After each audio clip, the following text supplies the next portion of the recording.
Her mother thought Victoria Harper wouldn't remember anything from when she was 4, but even now, she could recall how cold the water was that night. It rarely snowed in Rosewood City, but that year, the snow was unusually heavy. Snowflakes, blown by the wind, stuck to the glass, frosting it over. Ever since then, Victoria Harper hated snow. Victoria Harper kept vigil over her mother in the bathroom, from night until day, and then from day until evening. The picture of her mother she had drawn in the condensation on the window pane slowly faded away. It wasn't until evening, when the housemaid returned from her time off, that she found the mother, dead in the bathtub for a day, and Victoria Harper curled up on the floor, burning with fever. When Victoria Harper woke up, her mother was gone. The house was full of people. Her father, older sister, and older brother had all returned. They didn't love her. Her brother and sister often called her mother a simp. She didn't know what simp meant, but she could sense it was something hurtful, because every time her mother heard the word, she became very sad. She was still wearing that red dress, stained with her mother's blood, which had dried stiff. An attendant tried to help her change, but she threw a tantrum and refused, wanting to wait for her mother to come back and change her clothes. The attendant told her, "Your mother is dead. She can't change her clothes anymore." But what did dead mean? I heard her mom slit her wrists in the bathtub. The kid was right there when she died. Wonder if it scared her senseless. I think that child, Victoria Harper, is cold-blooded. Her mom died right in front of her, and look, she's not even crying now. She's even wearing a red dress to the funeral, refused to change out of it. She stood helplessly amidst the crowd, the stares of the people around her feeling like a beast about to devour her. There was no escape. Her father locked her in a small room. It had only one window. She knelt on the floor. "Santa Claus, Victoria Harper doesn't want presents anymore.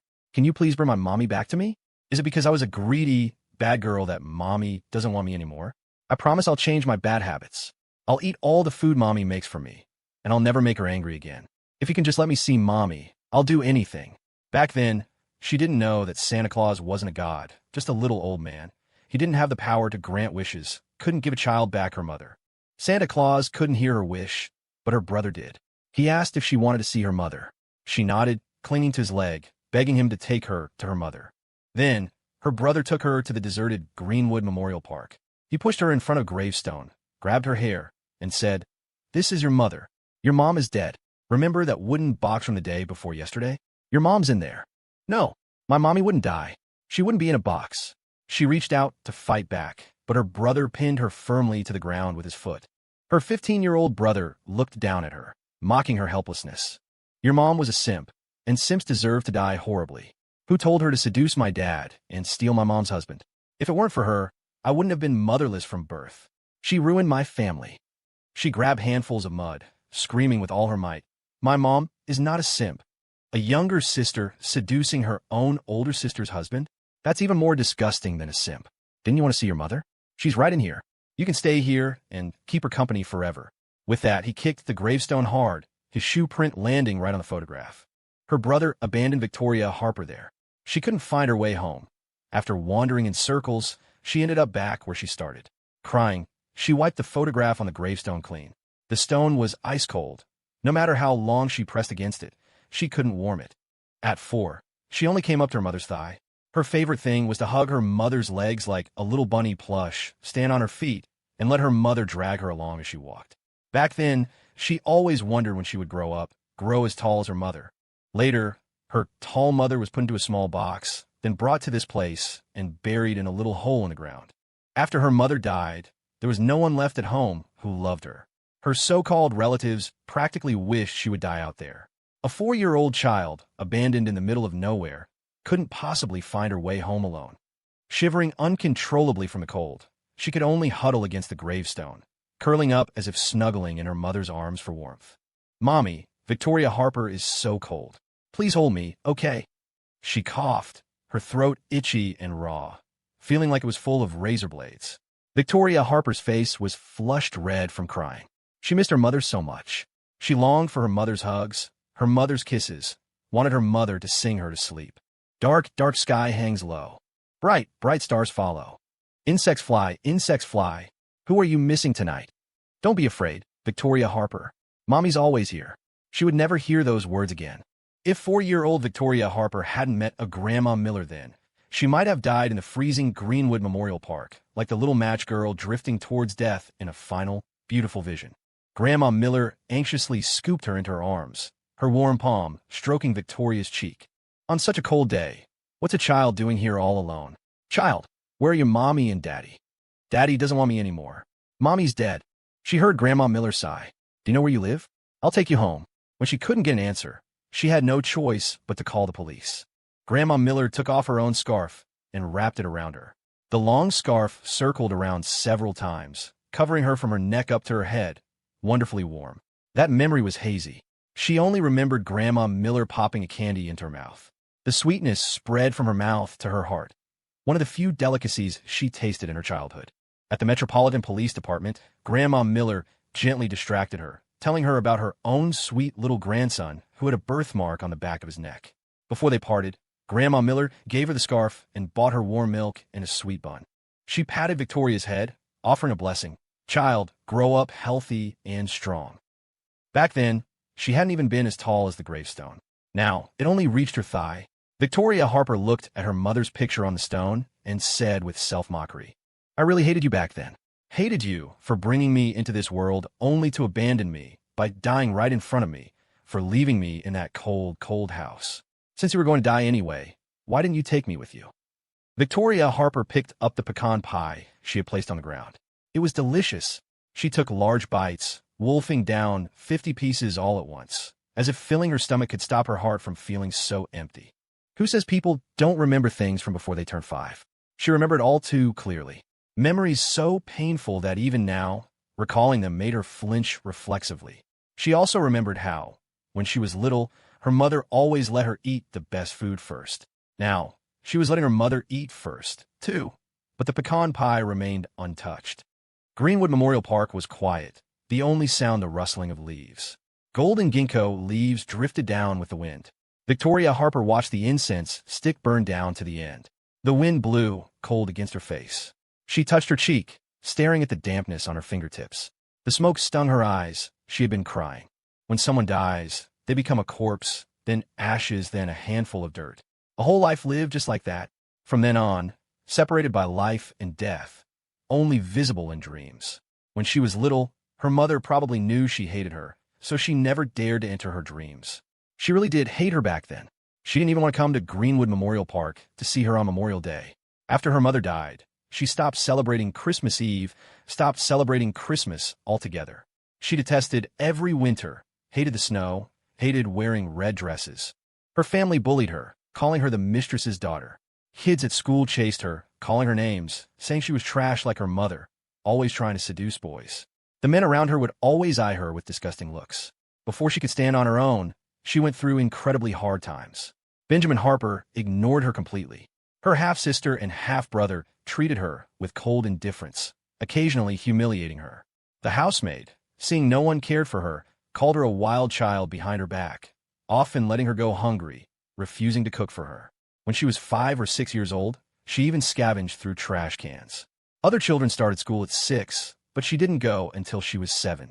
Once at school, she discovered that while there were many bad people, not everyone was bad. For instance, her teacher was very kind to her, noticed her clothes were too small, and took her shopping, ate lunch with her, and bought her bread to eat in the evening. No matter how hard life got, she would endure. As long as you're alive, there's always tomorrow. Later, she learned the secrets of Harper Enterprises, learned about the humiliation and suffering her mother endured there, and why she chose to take her own life. She hated everyone at Harper Enterprises, especially her nominal father.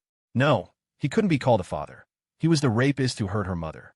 Victoria Harper stroked the photo on the headstone. If you were still alive, I would help you kill them. Seeing them suffer, worse than death, would surely make you happy. Mom, do you regret now? Regret dying so early, not seeing them get what they deserved. Just wait a little longer. Harper Enterprises is about to collapse, change hands. They're dying off one by one. Only Victor Harper is left. Soon, I'll make Victor Harper come apologize to you. Victoria Harper let out a soft breath, stood up, smoothed her dress, and lifted the hem with one hand. Mom, after all these years, I still love red dresses. There's nothing wrong with red dresses. The ones who are wrong are those people. But she still hated cold, snowy days, just as she could never forget finding her mother dead in the cold water on Christmas Eve. When she was 4, she met Ethan's grandmother here. It was she who took her to the Metropolitan Police Department. She had tried to find her over the years, but too much time had passed, the memories had faded, and she had too little information. The only thing she remembered was the little grandson the old lady mentioned, the one with a distinct birthmark on his neck. Later, she happened to see that birthmark on the back of Ethan's neck. She looked into his relatives and finally found his grandmother. It turned out their connection had been forged long ago. Of course, that wasn't the only reason she liked Ethan. There was a much closer connection. "Mom, I'll bring him to meet you. He's wonderful. The person I cherish most." Only after all the paper offerings she'd brought had burned completely to ash did Victoria Harper pack up to leave. She walked away, stepping on the golden leaves. After a few steps, she looked back at the photo on the headstone. Her mother was smiling at her, seemingly saying, "Victoria Harper, you must find happiness." Ethan hadn't seen Aunt Grace in 5 years. If you counted his past life, it had been over 30 years. The memories were hazy. Back when Grace Parker was an actress and her address was leaked to TMZ, Aunt Grace moved. She wasn't comfortable in the big city, so she moved out near Maplewood Township. The small eatery had closed long ago. She didn't have the stamina for it anymore due to her poor health, and besides, Grace Parker was earning enough to support her well. It was supposed to be a 40-minute drive, but it actually took over an hour. Luckily, Victoria Harper had given him some chocolate. When he arrived, the sight of the lane brought a wave of familiarity. Grace Parker, wearing a mask and a white dress, stood by the roadside waving at him. On the way here, he'd seen few young people. Old men walked their birds. Old women walked their dogs, stopping to chat when they met. People were doing morning exercises in the small square. Others passed by with groceries. The atmosphere was very similar to where he used to live. Ethan parked the car and got out, carrying gifts. "Have you had breakfast yet?" "Not yet. Didn't you say Aunt Grace was making breakfast and waiting for me? That's why I rushed over. Speaking of which, it's been so long since I've eaten her cooking."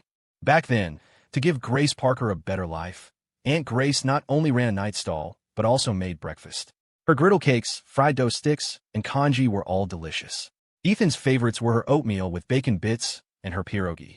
Seeing the nostalgic look on Ethan's face warmed Grace Parker's heart. "My mom started preparing yesterday. Knowing you were coming, she made lots of dumplings. This morning she made oatmeal with bacon bits and even butchered a chicken to make chicken noodle soup for lunch.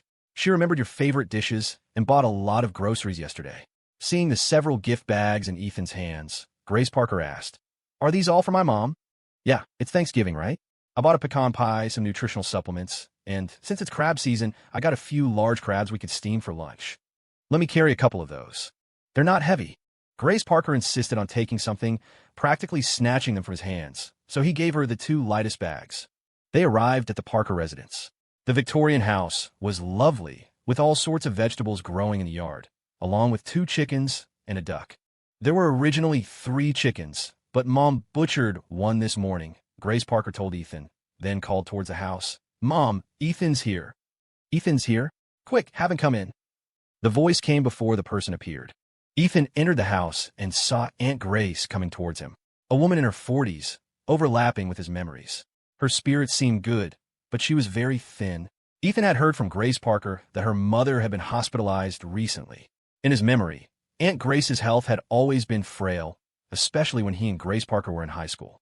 "Aunt Grace, happy Thanksgiving. It's been so long. Look how tall and handsome you become." Aunt Grace looked Ethan over gently. "You shouldn't have brought gifts. Just coming is enough. We have everything here. We don't lack anything. Coming here is like coming home. No need to be so formal. Quick, come eat breakfast. I made it early. Your favorite, oatmeal with bacon bits. It's cooled down just right, waiting for you." Because she was an aunt he'd known since childhood, even after so many years, Ethan didn't feel distant. Coupled with her warm welcome, being here felt just like being back at Grandma Miller's house. Ethan was guided to the dining table and sat down. Placed before him were a bowl of oatmeal sprinkled with bacon bits, a platter piled high with 50 pierogi, and a towering stack of pancakes. Looked like 10 of them, each one the size of a dinner plate. There was also a dish of Aunt Grace's homemade pickled radishes, tossed in chili oil, crisp and refreshing. "Eat up. It won't taste as good when it's cold," Aunt Grace urged, assuming his appetite was still like it was back in high school, when he could wolf down 40 or 50 dumplings in one sitting. Under her expectant gaze, Ethan managed a bowl of oatmeal, 10 pierogi, and 1 large pancake before setting down his utensils. "Why are you eating so little? Has my cooking gotten worse?" Ethan quickly reassured her. No, not at all. I'm just not very hungry. I grabbed something on the way. I wish I could eat everything on this table, but eating too much isn't good for you. That's true. Eat in moderation. We have a big feast for lunch anyway. After breakfast, Aunt Grace shooed Ethan out of the kitchen, telling him to watch TV. Unable to sit still, Ethan decided to help her instead, washing vegetables and peeling garlic. Having not seen each other for years, they couldn't help but reminisce. Aunt Grace recounted many funny stories about Ethan and Grace's childhood. It's been so many years. Ethan, you've gotten more handsome and much more mature. I watched that reality show you were on. You did wonderfully, pitching in with everything. Everyone I know who watched it really likes you. Time flies. You're all grown up now, at the age to start a family. Ethan, is there anyone special in your life right now? The topic shifted so abruptly that Ethan didn't know how to react for a moment. He mused silently. Do all aunts this age obsess over young people's love lives? Pushing you to date if you're single, pushing you to marry if you're dating, pushing for kids after marriage, and then pushing for a second child. Thankfully, Grace appeared just in time, interrupting, Mom, the water's boiling. Hearing this, Aunt Grace hurried off to the kitchen. My mom's been rather fixated on my love life these past few years, Grace said quietly. It's ironic. Her own marriage wasn't happy, yet she's pushing me to get married. Ethan watched Grace crouch down to wash vegetables. Her voice held a trace of weary sadness. She's just concerned about you, he offered comfortingly. Grace tucked a stray strand of hair behind her ear. I know, but her concern is one-sided. She never considers things from my perspective. She doesn't understand me at all. Every family has its own problems. It wasn't Ethan's place to comment. He changed the subject. How has Aunt Grace's health been these years? Honestly, not great. She's in and out of the hospital often. She just got back from the Mayo Clinic a couple of days ago. Her health suffered from years of hard work. Grace Parker's mother had come from a tough background, working herself to the bone when she was young, and the health problems surfaced as she aged. When Grace Parker was a senior in high school, her mother got sick and had surgery to remove a kidney. One kidney was enough to live, but it wasn't the same as having two. Her overall health declined significantly, and with age, her resistance weakened. Grace Parker shifted the focus. Enough about me. How about you lately? That video online. Are you sure you don't need to do something about it? Ethan remained unfazed, stating calmly, Don't worry about it. It's better if it blows up.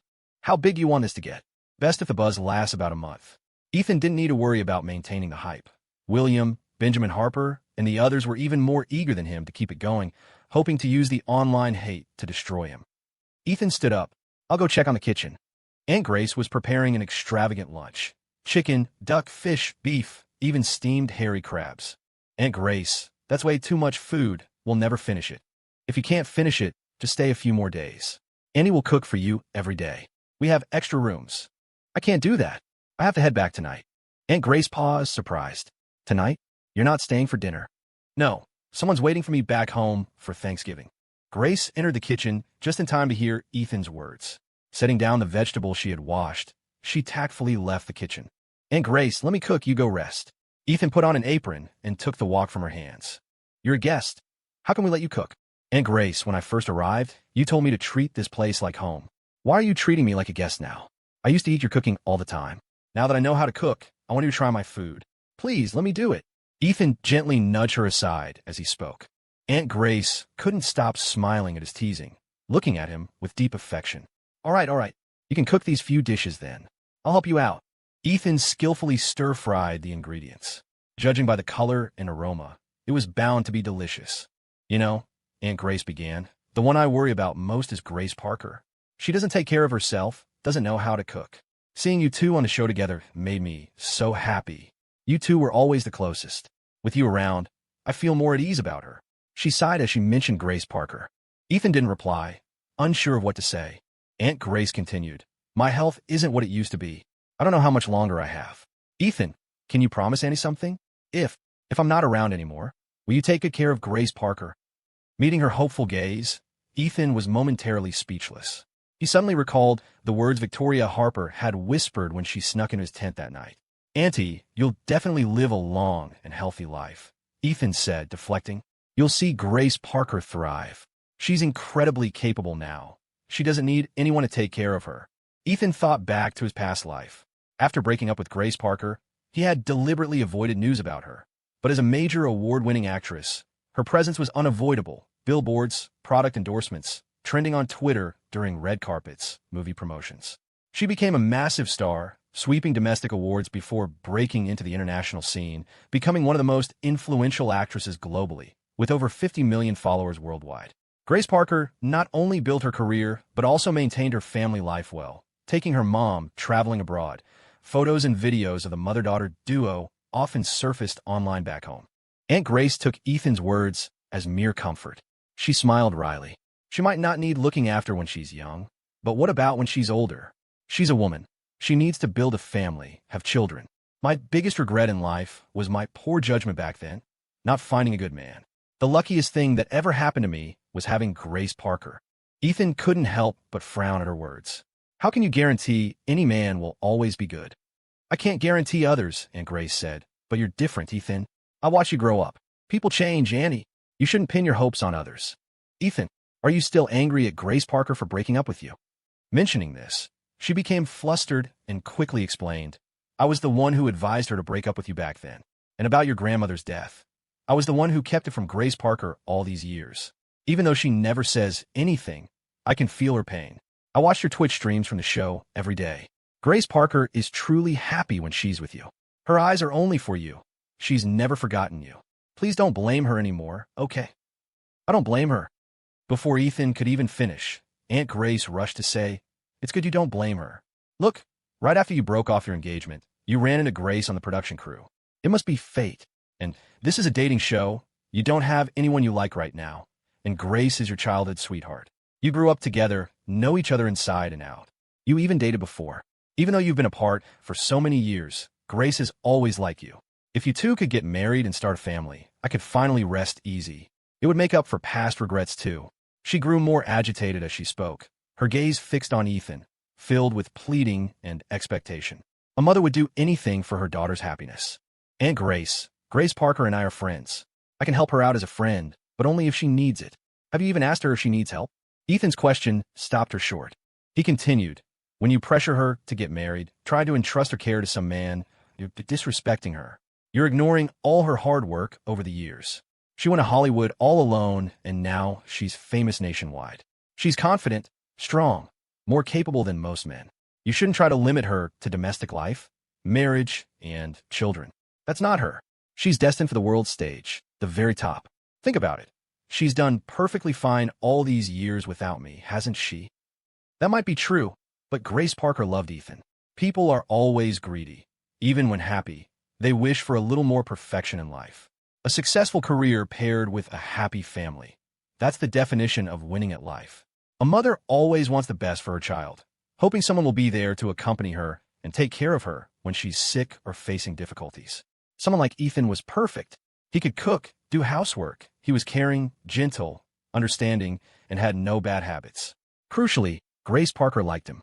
Grace Parker couldn't be an actress forever. One day, she'd return to a normal life, get married, start a family. Loving someone is like tending a flower. The right partner is crucial. Finding the right person meant growing old together, someone who would be in her life even longer than her parents.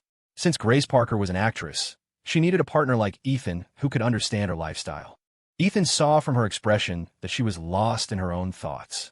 In situations like this, it was best to cut things short cleanly. Ethan made a swift decision. Aunt Grace, I already have someone I like. For her sake, I won't divide my attention. I only want to take care of her wholeheartedly and be good to her alone. Aunt Grace's expression cracked. You have someone you like? Who? You're not just making up an excuse to refuse me, are you? Ethan replied, I don't need an excuse to refuse. I'm telling you this simply because I wanted to share. Aunt Grace didn't believe him, pressing further. Then tell me, who is this person you like? Ethan stated it plainly. Victoria Harper. The Victoria Harper who's on the show with me. Since you've watched the show, you must know who she is. Of course, she knew. There had been 2 dates on the show so far. The first was Ethan with Victoria Harper, the second with Grace Parker. The difference was stark. Even as a viewer, she could sense how special Victoria was to Ethan, let alone Grace Parker. She fired off 3 questions in succession.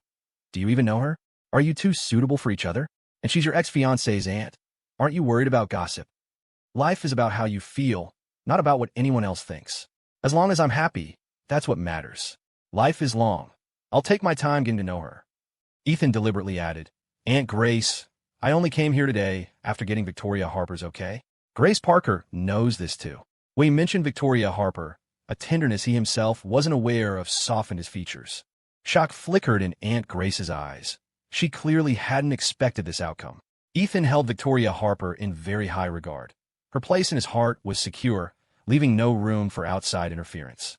Pushing further would be disrespectful. Failing to secure this chance for Grace Parker filled her with regret, and her eyes stung with unshed tears. While they had been talking, Ethan's hands hadn't been idle. Already put the fish in the pot. Once the water boiled, steam billowed out, spicy boiled fish. He'd used a lot of chilies, making the air pungent. Ethan glanced sideways, casually, and saw Aunt Grace's eyes were red-rimmed. Ethan paused for a moment. He had his principles. Seeing her upset wouldn't make him soften and agree to anything. Aunt Grace, it's smoky in the kitchen. Why don't you go rest outside? Okay. This time, she didn't refuse. The kitchen door closed, and Grace Parker's voice could be heard outside. He couldn't make out what she was saying, nor did he try to. Cooking the various dishes took over an hour. Ethan wiped down the counter as he went, keeping the workspace neat and clean. The last dish was stir-fried tender beef. Just as he finished plating it, Grace Parker opened the kitchen door and came in. I came to get the bowls. Ethan stepped aside, watching Grace Parker bend down, open a cabinet, and take out 3 bowls. He glanced at her face. She didn't look happy, her lips pressed tightly together. Clearly, she was sulking. Grace Parker started washing the bowls. Don't take what my mom said to heart. I got over it a long time ago. I didn't take it to heart. Good. I was just worried that because of her, we couldn't even be friends anymore. Also, thank you for what you said to my mom. You were right. I don't need anyone to take care of me. I'm strong on my own. Even without you, my future will be even better. As she said this, Grace Parker's expression softened, and the corners of her lips lifted into a smile. She carried the washed bowls and chopsticks out. Wash your hands and come eat. Finish quickly so you can get back sooner. Victoria Harper is waiting for you. The moment she turned away, Grace Parker's eyelashes trembled, and a stinging sensation filled her nose. At the dinner table, it was as if nothing had happened. Aunt Grace ladled soup for Ethan, carefully glancing at Grace Parker. The harmony was only surface deep. The food was delicious, but the meal felt awkward. Ethan didn't eat much before feeling full. Ethan, why are you eating so little? Won't you have some more? This fish is your favorite. I'm full. I can't eat anymore. Then at least have some more soup. This is black-bone chicken I raised myself, very nutritious. Grace Parker abruptly put down her chopsticks. Mom, didn't you hear Ethan say he's full? Why are you pushing him to have soup? He has a sensitive stomach. Eating too much makes him uncomfortable. Aunt Grace mumbled awkwardly, I didn't know. Ethan quickly tried to smooth things over. My stomach's actually much better now, it's fine. After the meal, Grace Parker gathered the dishes to wash them, stopping Ethan when he tried to help. Left with nothing to do, Ethan decided to walk around outside, finding something to occupy himself. Perhaps his earlier words had been a bit harsh. Aunt Grace didn't seek him out again. She had likely accepted the reality that there was no chance for him and Grace Parker anymore. Ethan pulled out his phone and scrolled through it. A few texts, but none from Victoria. She hadn't called either. What was Victoria doing now? Had she eaten? What did she eat? When would she be home? What was she wearing when she left? Ethan took 2 pieces of gum from his pocket and popped them into his mouth. A strong blueberry flavor filled his senses. Dark clouds were gathering on the horizon. It looked like rain. Ethan took out his phone again and sent Victoria a text. Did you bring an umbrella? Looks like it's going to rain. After sending it, Ethan waited anxiously for a reply. 30 minutes passed with nothing. He started to feel uneasy, a knot of panic tightening in his chest. Decisively, Ethan called Victoria. No answer. Grace Parker came out from inside. Seeing Ethan pacing the yard with his phone, she felt a jolt of déjà vu, as if thrown back 5 years. Are those who dwell on the past always unhappy with the present? In the years since they drifted apart, Grace Parker often dreamed of Ethan, dreamed of them fooling around in the small courtyard, setting off fireworks on Thanksgiving, putting up holiday decorations together, watching the adults prepare festive meals with chickens and ducks. Before she turned 18, Grace Parker had never imagined a day when she and Ethan would grow distant. For years, they had celebrated every birthday together. She had wished upon her candles for him, hoping they could be together every year for a long, long time, safe and happy. Old friends, like courtyard trees, grow distant with each passing autumn breeze. He remained an indelible mark on her youth, someone she could give up on, but never forget. Ethan, The breeze rustled her skirt, and Grace Parker pressed it down, her gaze falling on his phone. "Are you waiting for Victoria's call?" "Yeah," he murmured. "I just called her, but she didn't pick up." He was worried something might have happened to her.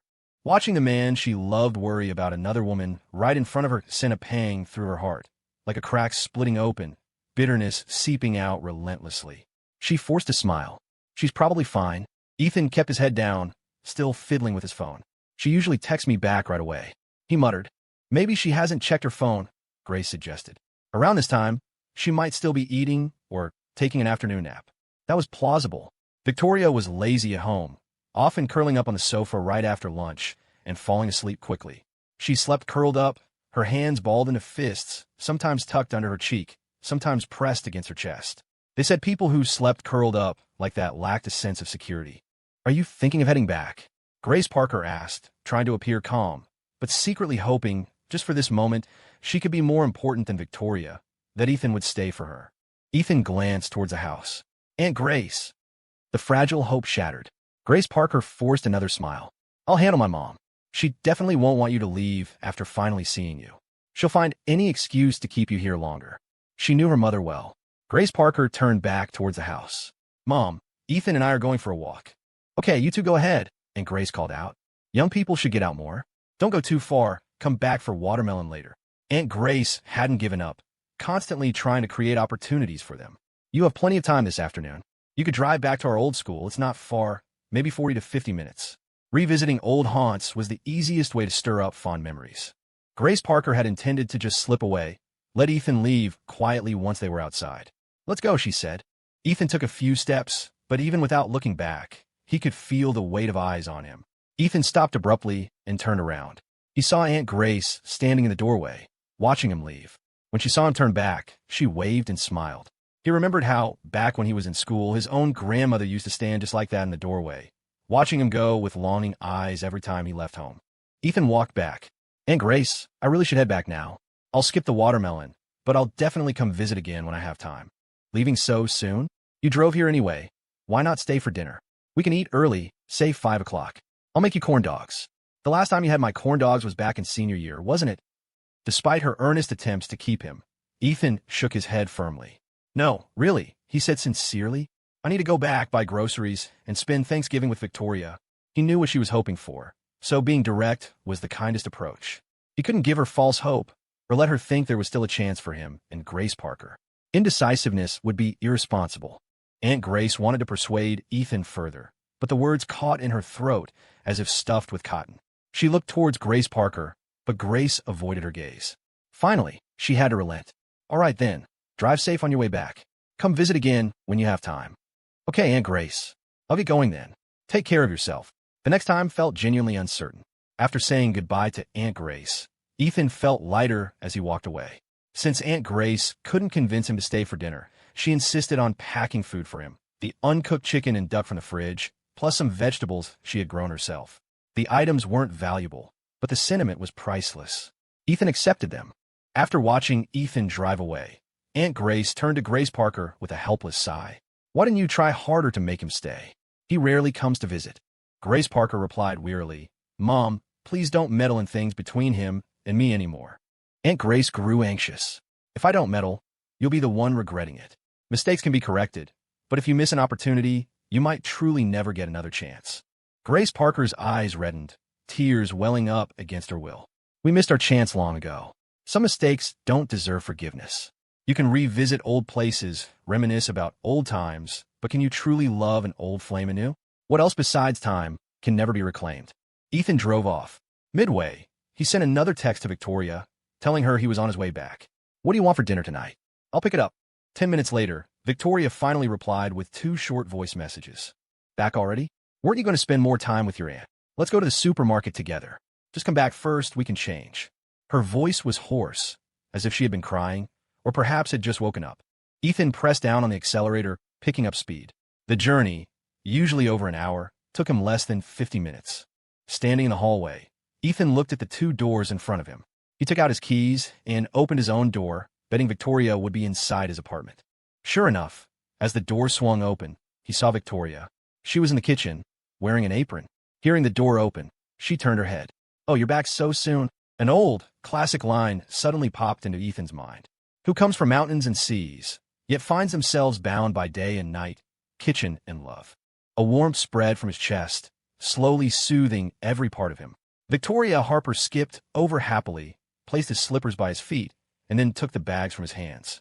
Looking at the vegetables in the bags, Victoria Harper asked, "That's a lot of vegetables. Did you swing by a farmer's market?" "No," Ethan explained. "Grace Parker's mom gave them to me. She grew them herself." Victoria Harper carried the vegetables back to the kitchen, opened the fridge, and put them away. Ethan walked into the kitchen and glanced at the steaming pot on the stove. "What are you making?" "I'm making iced tea." Victoria Harper turned on the light. "Notice anything different?" Ethan had already noticed when he came in. "It's cleaner."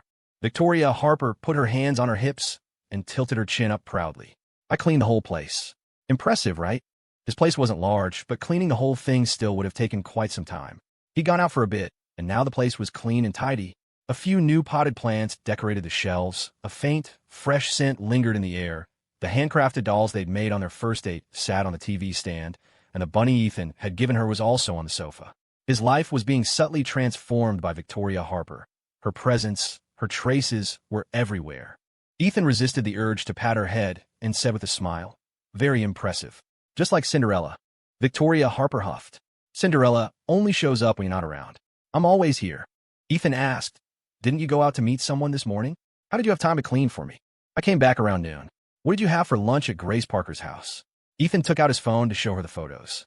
Victoria Harper leaned in, tut-tooting, her tone clearly tinged with jealousy. "Wow, you ate really well. You haven't seen them in so many years. Why didn't you spend more time with them? You must have had a lot to talk about." "Let me guess. Did her mom talk a lot about your past with Grace Parker? Did she push you to start dating? Get married?" Her guess was spot on.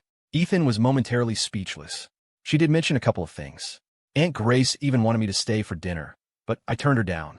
I said I had to get back home to spend Thanksgiving with someone. She asked who this someone was. I told her it was Victoria Harper." Victoria Harper asked in surprise, "You mentioned me to her?" Ethan replied, shifting his gaze uncomfortably under Victoria Harper's intense stare. Victoria Harper beamed. "What did you say about me?" Ethan kept it brief. "That you're great. Really great." An unconscious intimacy crept into his words. Their relationship was now just waiting for that final confession. Filming hadn't wrapped up yet. In the contract Ethan had signed, one clause had been specifically highlighted. During the show's recording, even if participants developed mutual feelings, they couldn't make it official or date behind the production crew's back. Confessions could only happen in the finale.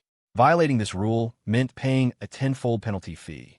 Ethan hadn't thought much of this rule when he first saw it, but now it felt like the clause was aimed specifically at someone. Ethan respected contracts and rules. He could wait a month. Besides, he wanted to sort out his own affairs first, to become stronger so he wouldn't be a burden, strong enough to at least protect Victoria Harper. Financially, he still had a long way to go, but that wouldn't always be the case. Ethan's sudden directness actually made Victoria Harper blush. The iced tea was ready. It just needed to cool down. "Let's go to the supermarket," she said. "I need to buy some things. I'll go change." Victoria Harper had brought her clothes over to Ethan's place. Luckily, the apartment had 2 bedrooms, so it wouldn't be a problem even if she stayed the night. A few moments later, Victoria Harper emerged, having changed into a beautiful, long red dress. Red is a bright, eye-catching color that few people can pull off, but Victoria Harper seemed to really like red dresses, and she looked good in them like a red rose. She twirled in front of him, her skirt flaring out like a flower. "How do I look?" Ethan praised her boldly and directly. "Beautiful. You look stunning in red dresses. I only wear red dresses for important occasions." Hearing this, Ethan thought back. He realized that in his past life, whenever he saw Victoria Harper, she was almost always wearing a red dress. He'd assumed her wardrobe consisted entirely of red dresses. In this life, just looking at the recent past, the first day of filming their first date, her birthday night, and now today, he had thought she simply favored red dresses. But perhaps it was him she favored when she wore red. Victoria Harper threw on a coat, and they both put on hats and masks, making sure they wouldn't be recognized before heading out.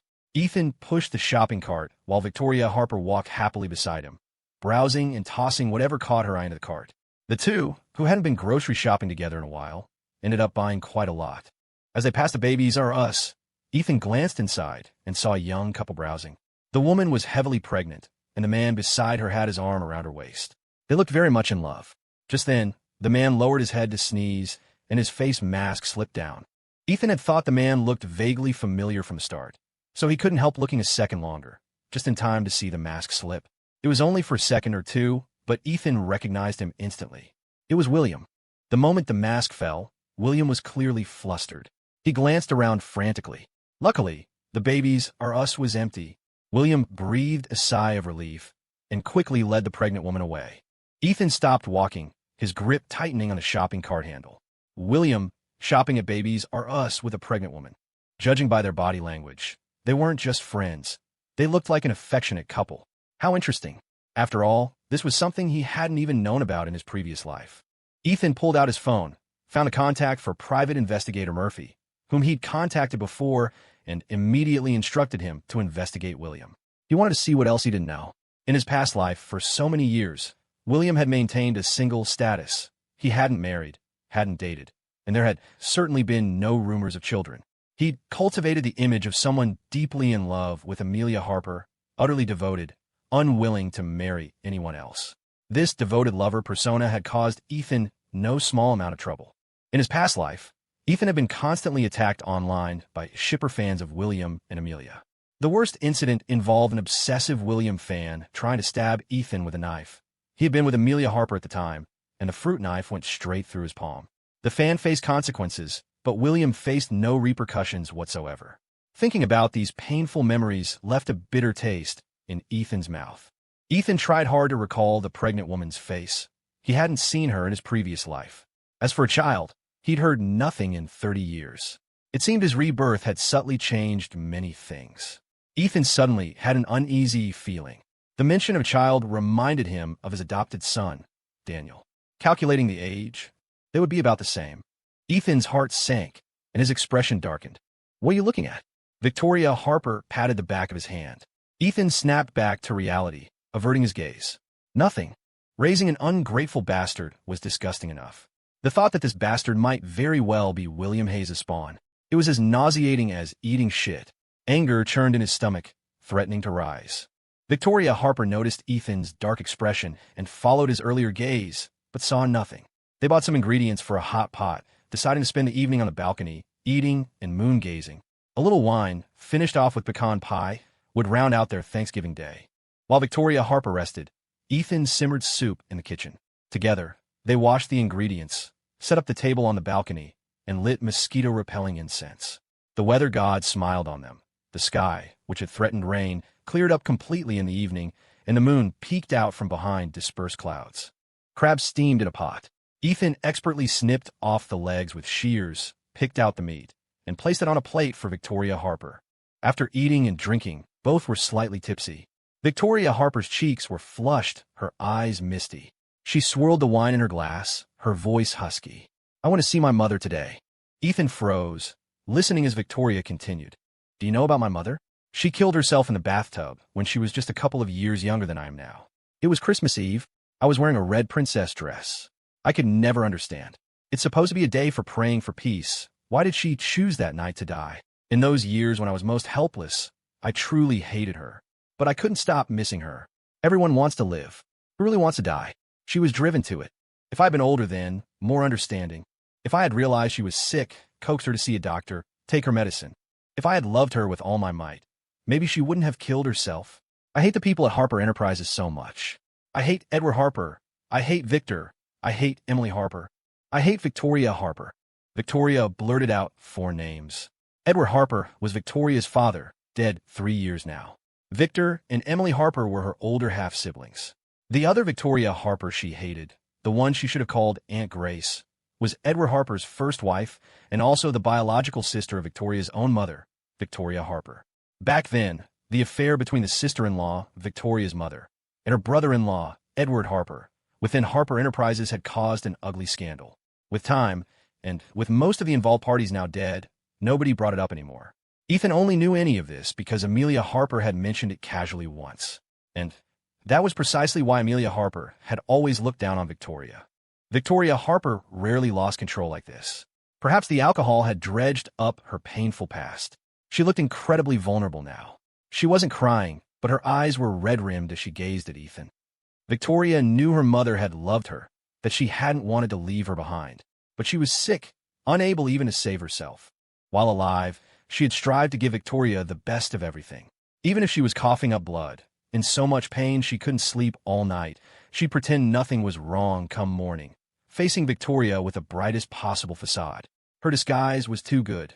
No one realized she was already terminally ill. She made Victoria all kinds of delicious food, helped her build good habits. At 4 years old, Victoria could dress herself, bathe, wash her own socks, help her mom with chores.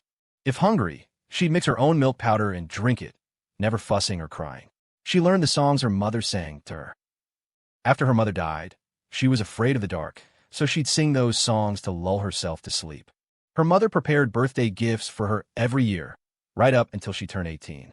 On her 18th birthday, she received an investment portfolio her mother had set up for her, worth nearly $5 million. Victoria used that money to start her business, though even before that, she'd already made a fortune mining Bitcoin. What caused her mother's death? Years of curses and condemnation, the betrayal of her own sister, the constant torment from her abusers, the indifference of bystanders. And Victoria herself, the burden. So, once she had the power, the first thing Victoria did was drive Edward Harper to his deathbed. She ensured he ended up paralyzed and helpless, arranging for caregivers to secretly feed him feces, letting him rot away, stinking inside and out. As for Amelia Harper's mother, Emily Harper, she died before Victoria could make a move, entirely her own doing. Her mother had been so kind and gentle, working hard to raise Emily Harper, treating her so well. Emily showed no gratitude, even spat on her mother's grave at Greenwood Memorial Park, calling her a simp and a whore. Then, after getting married, Emily herself had an affair with a driver, no less, and ended up dying in a car crash with him. How utterly laughable. Of the Harper Enterprises crowd, only Victor was left. What Victor cared about most was money and status. She would make him watch slowly as the fortune in his hands slipped away like sand through his fingers. Ethan's heart ached for her. He had no idea just how many dark, ruthless thoughts filled her mind right then, obsessed with revenge, contemplating murder. To her, Ethan was like the bright moon in the sky. He had never belonged to her, yet he had illuminated her world. The Thanksgiving moon truly was brighter than usual, but in Victoria Harper's eyes, it couldn't outshine Ethan. Ethan didn't have to do anything. Just sitting there, he shone, a bright light in her eyes. Victoria Harper was truly drunk now, her head spinning, tears spilling vulnerably from her eyes. I miss my mom. I miss her mango millefeuille, apple crumble pecan pie, the turkey dinner she used to make, cranberry mochi. She watched as his hand reached for her. She grabbed it, guiding it to pat her head, clinging to the warmth of his palm like a child, finally nuzzling her cheek against it. Victoria's face felt hotter than usual, soft to the touch. Ethan took the opportunity to gently wipe away her tears. Whatever you want to eat in the future, I'll make it for you. Will you always stay with me? I won't leave. I'll always be here. Victoria shifted closer, leaning against his chest, listening to his heartbeat as her emotions gradually calmed. The moon is so full tonight. I hope we can spend every Thanksgiving together. Here's to a full and happy future for us. Seeing the tear tracks at the corners of Victoria's eyes, Ethan's heart still clenched painfully, a tight ache spreading through his chest. The woman in his arms gradually quieted, her eyes closed, silent, seemingly asleep. Ethan stood, lifted her carefully into his arms, carried her into the bedroom, and gently laid her on the bed. Just as he was about to pull his hand away, Victoria suddenly grabbed it. Don't be fooled by her drunken haze. Her grip was surprisingly strong. Ethan lost his balance and was pulled onto the bed beside her. The mattress dipped. Victoria wrapped her arms around his waist from behind, pressing her head against his back and nuzzling upwards. Ethan felt an insistent, tickling sensation spread across his back as Victoria's arms tightened around his torso. He grasped her wrists to stop her fidgeting. As he turned his head, he heard Victoria whisper breathlessly, "Ethan, have you ever heard the saying? That people with birthmarks are blessed with good fortune. I want to taste your good fortune." A moist, cool sensation touched the nape of his neck. Victoria was kissing him there. Victoria woke up the next day in Ethan's bed. Ethan rented a 2-bedroom apartment. Since the second bedroom wasn't usually needed, its door was rarely even opened. Last night, however, he'd tidied it up and taken his duvet to sleep there himself. The back of his neck had itched all night, keeping him awake. He couldn't help but touch it. Every time he closed his eyes, the image of Victoria hugging him, kissing the back of his neck, flooded his mind. He knew he had a birthmark there, Grandma Miller had mentioned it when he was a child, saying people with birthmarks on their necks were blessed. He never believed it. Born into the Johnson family with parents like his, he couldn't see himself as fortunate in any way. Not until he died and was reborn. Wasn't being reborn a kind of blessing in itself? Although Victoria had only kissed his neck, an insistent itch spread through him, like ants crawling under his skin. His whole body felt wrong, hot and itchy. Even after a cold shower, the discomfort lingered, making him want to vigorously rub himself all over. He felt an unusual panic last night, so shocked he hadn't dared to move. He didn't know how long Victoria had kissed him. Only when she quieted down did Ethan carefully cover her with a duvet and leave. It was his own home, yet he felt like a thief. Afraid of waking Victoria, he hadn't even washed the dishes. Inside the powder room, he used his phone to take a picture of his neck. The skin there was red from the kissing and biting, complete with teeth marks. It didn't hurt. Recalling it, it even felt slightly pleasant. Ethan hadn't slept well, plagued by chaotic dreams. He woke up hard, a condition that stubbornly refused to subside for the longest time, forcing him into another cold shower first thing in the morning. He tiptoed out. The door to the adjacent bedroom was still closed. Victoria should still be asleep at this hour. Ethan felt dizzy and groggy, the aftereffects of a hangover. Victoria had drunk just as much as he had last night, perhaps more, getting so drunk she'd unconsciously gnawed on his neck like she was chewing on a bone. She would definitely have hangover symptoms when she woke up. Ethan quietly went into the kitchen to make some hangover soup and ordered peppermint oil capsules for delivery online. It was nearing 9, and there was still no sound from the bedroom. Worried something might be wrong, Ethan opened the door a crack to peek inside. Victoria was lying there, eyes wide open, staring right back at him. Ethan, caught looking like a thief, froze. The crucial thing was Victoria wasn't wearing anything. Although the duvet covered most of her, a large expanse of skin was visible, even revealing her bra. She was lying on her side, posture languid, cheeks flushed pink, her watery eyes blinking with a captivating allure. She wasn't flustered by being seen. He was the one left stunned. Ethan quickly shut the door, standing outside. "Are you feeling unwell? I made some hangover soup." When Victoria saw Ethan enter, a flash of pleasant surprise crossed her eyes. Before she could react, he was gone. She threw off the duvet and sat up, picking up the dress. Richard Johnson's attitude towards Ethan changed dramatically after he became impotent. Before, he couldn't stand Ethan, considered him completely dispensable, and treated him with utter disdain. Richard Johnson was a rich man at that. There were plenty of women out there willing to bear his children. If he lost this son, he could always make another. But things were different now. He couldn't make any more sons. As the old saying goes, scarcity creates value, and the same applied to heirs. Getting Ethan back now would be as difficult as kicking him out had been easy. How could an adopted son ever compare to his own flesh and blood? William understood this perfectly, so he decided to strike first. His plan was to make Ethan completely alienate Benjamin Harper, ideally to the point where Harper would get rid of him. If Richard Johnson wanted to take Ethan back now, it would mean making an enemy of Harper Enterprises. Would he dare? As for Richard Johnson, he had grown very critical of William lately. At his age, he'd seen every type of person, and he recognized that William was driven solely by ambition, lacking any conscience. The videos circulating online, including Margaret Johnson's Twitch stream, were all William's doing. He wanted to bring Ethan back in the fold, but it would be difficult to smooth things over with Harper Enterprises. He could only wait until their business partnership ended, then slowly clear up the matter of Ethan killing his sister. When the time came, he'd claim Aunt Margaret suffered from mental illness and wasn't in her right mind, just spouting nonsense. Richard Johnson wasn't worried about getting Ethan back. Ethan was still young, only 24. He didn't understand the importance of money yet. His life was just beginning, and the real expenses were still ahead. Wouldn't marriage cost money? Wouldn't having and raising children cost money? Every man wants to build a good family, establish a successful career, and have more money than he can spend. Richard had plenty of time and patience to mend his relationship with Ethan. He couldn't believe Ethan would refuse the chance to inherit the vast Johnson family trust if it was offered to him. Amelia and William's wedding was set for this coming Saturday, just 5 days away. William was busy with wedding preparations, being taken by Benjamin Harper to meet wealthy people from various industries, tycoons he could never have accessed before. Compared to his excitement, Amelia seemed cold and indifferent, as if the wedding wasn't even for her. She tried on dresses carelessly, posed for photos apathetically, and showed no interest in participating in any other planning. She only attended the wedding rehearsal after Benjamin Harper yelled at her. The closer the wedding drew, the more desperate she felt to escape. Knowing his daughter all too well, Benjamin Harper worried she might cause trouble again. This time, he arranged for people to watch Amelia closely, even confining her to the house for the last 2 days, afraid she'd run away before the ceremony. William noticed Amelia's distraction, but he simply attributed it to pre-wedding jitters and thoughtfully comforted her, telling her not to be nervous. Amelia had another dream. She dreamt she married Ethan. The wedding ceremony was grand.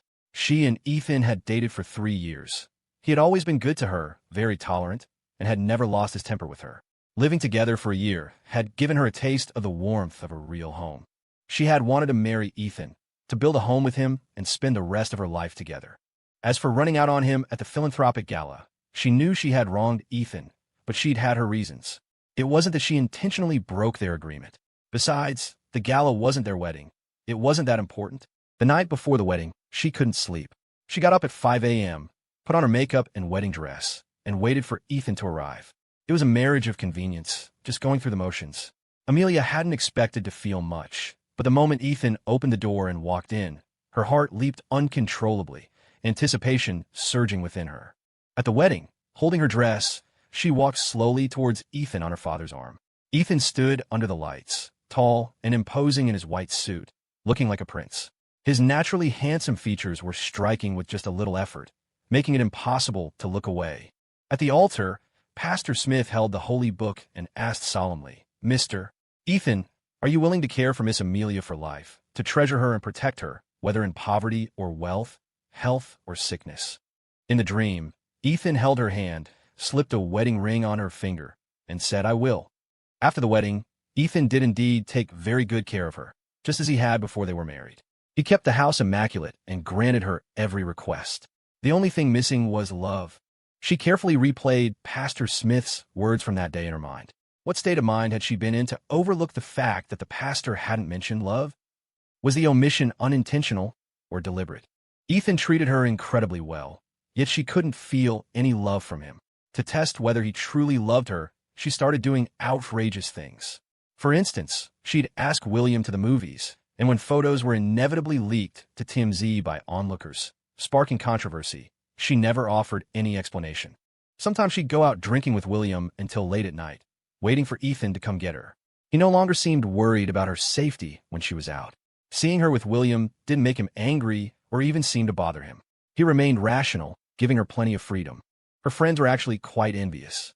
But she hated it. She felt Ethan had changed. Before the wedding, she was sure she'd felt his affection for her. Is this how all men become after marriage? Once they have you, they stop cherishing you? She brought up the subject of children with Ethan, saying she didn't want to give birth herself but wanted to adopt. She assumed most men wouldn't accept a child that wasn't their own flesh and blood, but Ethan agreed immediately, without a second thought. "Let's adopt then." Amelia watched her dream self fly into a frustrated rage and actually begin the adoption process. She had William accompany her to the Hope Springs foster home to pick out a young boy. When she brought the child home, she practically dumped him on Ethan out of spite. Yet, Ethan remained completely unmoved, no anger, no resentment.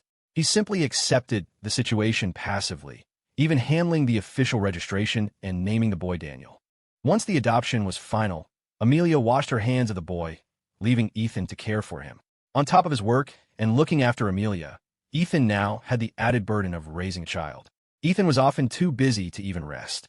He had assumed things might get easier as the boy grew older, but then came the responsibility for his education, nurturing his interests. Ethan had to handle everything himself. Watching the dream, Amelia grew angry with her dream self. Why on earth had she adopted a child? She had wanted to confirm her place in Ethan's heart, and now she had only succeeded in diverting his time and energy elsewhere. That's how people are. The more you try to prove a point out of spite, the more you risk losing. After the wedding, Amelia had subconsciously begun to treat Ethan like her property. Her desire to control him was intense, and she would fly into a rage over the most trivial matters. In the dream, her younger self, before she turned 30, was ill-tempered and constantly looked for trouble. Frankly, no one could have put up with her, except those who did so purely to curry favor and benefit from her connections. She treated Ethan the same way. And why wouldn't she? Theirs wasn't a marriage, but a strategic alliance. After they married, Hadn't Harper Enterprises funneled numerous lucrative projects to the Johnson family? That connection alone gave her the leverage to be unreasonable and act out however she pleased. She couldn't stand Ethan's female executive assistant, so she had her fired immediately. Ethan didn't mind William being around her, but she was incredibly possessive about the women near him. After firing his secretary, Ethan replaced his entire staff with men, which finally pleased her somewhat. The dreamscape was disjointed, ignoring any linear timeline. One moment, she saw Ethan at 50. The next, he was bathing their child, helping him study, walking him to school. Finally, she watched him being wheeled out of the morgue. Daniel held Ethan's possessions. There wasn't much, just his clothes, a phone, and a ring. She tried to slip the ring onto Ethan's ring finger, only to find he'd unknowingly grown so thin that it slid loosely. Amelia woke up crying again. It wasn't the first time she had dreamed of Ethan dying, but this instance was much clearer than the previous ones. Her heart felt like a chunk had been torn out, leaving a gaping hole where an icy wind howled through, making her insides ache sharply. She clutched her chest, desperate to plug the void. It was just a dream, so why could she so clearly recall the chilling cold of Ethan's hand? Amelia scrambled out of bed, frantically searching her bedroom in the dead of night. Finally, tucked away in a crevice at the very bottom of her nightstand, she found a ring. This was the engagement ring Ethan had intended to give her at the birthday charity ball, but she hadn't shown up, so he'd thrown it in the trash. She had fished it out of the bin back then and tossed it into a drawer. If it hadn't been for these recurring nightmares, she might have forgotten it entirely. Amelia held the ring up to the light, peering at the inscription on the inner band, ZY and XW. For the first time, dream and reality converged tangibly. Amelia's fingers went numb, and the ring slipped, clattering to the floor. They had broken off the engagement, so why was she constantly dreaming of a married life with him? If the dreams were real, why did Ethan die? Why wasn't she with him at the end? Why hadn't she even seen him one last time? How could the seemingly healthy Ethan become terminally ill? What sickness did he have? Lately, the dreams had become more frequent, the images within them increasingly vivid, making her suspect they weren't just dreams, but glimpses of a possible future. Of course, that was just speculation. The Ethan in reality was starkly different from the one in her dreams. The real Ethan treated her with cold indifference, countered her arguments ruthlessly, dismissed her entirely, and showed zero concern. He'd even viciously attacked her reputation time and again, all for Victoria. For now, only the ring connected the dream world to reality. It was just an identical ring. Rings engraved with initials weren't exactly rare. Maybe it was just a coincidence, a figment of her own troubled imagination. If those dreams truly depicted her future with Ethan, then William shouldn't be the one waiting for her at the altar the day after tomorrow. She knew better than anyone how difficult marrying Ethan would be. For starters, Benjamin Harper would never approve. Amelia retrieved the ring from the floor, her thoughts a tangled mess. She sank down, leaning her back against the bed frame, staring into space. After a long moment, she pulled out her phone, found Ethan's number, and sent a text. "Ethan, come to my wedding. I'll go with you." If she could just marry Ethan, she wouldn't be the unreasonable shrew from her nightmares. She'd cherish him, build a life with him, have his children grow old together. She'd keep her distance from William, respect Ethan's feelings, treasure him, care for him. "So Ethan, please, come, crash the wedding? I know I was wrong. I shouldn't have trampled on your pride, shouldn't have ignored your feelings." The text went unanswered, vanishing into silence. She tried every social media platform she could think of, only for some to notify her that he had blocked or deleted her. Unwilling to give up, Amelia racked her brain for anyone who might be able to reach Ethan. Finally, she called the director. It was 4 a.m. The person on the other end was clearly asleep, answering groggily, their voice sharp with irritation. "Who the hell is this? Calling at this ungodly hour?" "Director, it's Amelia." There was a pause, then the director's voice took on a knowing tone. "Ms. Harper, to what do I owe the pleasure of this late-night call? Speaking of which, aren't you and William getting married the day after tomorrow? Congratulations in advance." Swallowing her discomfort, Amelia asked, her voice raspy, "Do you have Ethan's contact information? I can't seem to reach him." "Director, why do you need it? Sending him a last-minute wedding invitation?" "No, it's not for that." Amelia tightened her grip on the phone, mortified. The director mused, "Well, at this hour, he's unlikely to answer anyway. Why not wait and try calling him during the day? Although, I heard Ethan might have changed his number recently, so even I might not be able to reach him. You two live in the same district, don't you?" "Pretty close." Why not just go see him in person? Some things are better said face to face. The director's inner gossip columnist perked up. A woman about to get married, suddenly desperate to contact her ex? That usually meant only one thing. She wasn't over him. This was the kind of drama the director lived for. He practically wished he could bring popcorn to the wedding ceremony. If she could just go find Ethan herself, she wouldn't be making this call. Amelia stated flatly, "It's not convenient for me to go see him." The director fished. "So, what did you want to tell him? I could pass on a message, perhaps." "It's nothing," Amelia said quickly. "I just wanted to see if you had another way to contact him. Since you don't, forget it." Sensing Amelia was about to hang up, the director hurried. "Ms. Harper, about that wedding the day after tomorrow. Any chance I could get an invitation?" He definitely wanted a front row seat for the potential fireworks. Amelia replied coolly, "Give me your address. I'll have someone send one over." After hanging up, Amelia mentally scrolled through her contacts again. The name she'd been deliberately avoiding finally surfaced. Victoria. A video of Victoria and Ethan grocery shopping together had recently trended on Twitter, fueling rumors they were dating, even living together. Amelia refused to believe it. But right now, Victoria might be the only person who could actually reach Ethan. Gritting her teeth, Amelia finally dialed Victoria's number. Unsurprisingly, it went straight to voicemail. Amelia composed a blunt text message to Victoria. "Send me Ethan's private number." Sleep was impossible. Amelia stared at the ceiling until dawn, eyes wide open. Every time she tried to close them, the horrifying image of Ethan dead flashed behind her eyelids. At 8 in the morning, Victoria replied with 2 simple words. "No way." Amelia clenched her jaw, her sleep-deprived, bloodshot eyes turning even redder. Furious, she immediately called Victoria again. "Sorry, the number you have dialed is currently busy." Victoria had blocked her number.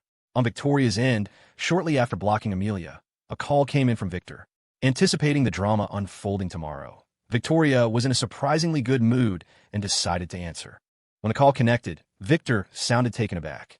After a stunned second, he bellowed, "Victoria, when are you coming home? Amelia's getting married tomorrow. As her aunt, you have to be there." Victoria rarely answered Victor's calls, and when she did, she was inevitably met with a lecture. They say an elder brother is like a father and an elder sister like a mother. Victor certainly acted like he was her parent. "Stop going on that trashy reality show you were on. Do you think you're still young? You're 27, chasing after men with a bunch of little girls. And, of all people, you had to go after Ethan? He's your niece's ex-fiancé. You're going to disgrace the entire Harper Enterprises name. If you're so desperate for a man, I'll arrange a marriage for you.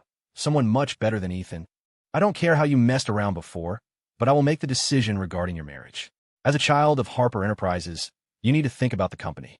It was all a load of crap, but the last part was the point. Thinking about Harper Enterprises meant being packaged up and sold off, or to put it nicely, an arranged marriage. Victor was 10 years her senior, 37 this year. Age hadn't brought wisdom. His head seemed purely decorative. Victoria listened for a while, then yawned. "Are you even listening to me?" Victor, enraged by Victoria's indifference, roared through the phone. "Tomorrow is Amelia's wedding," Victor fumed.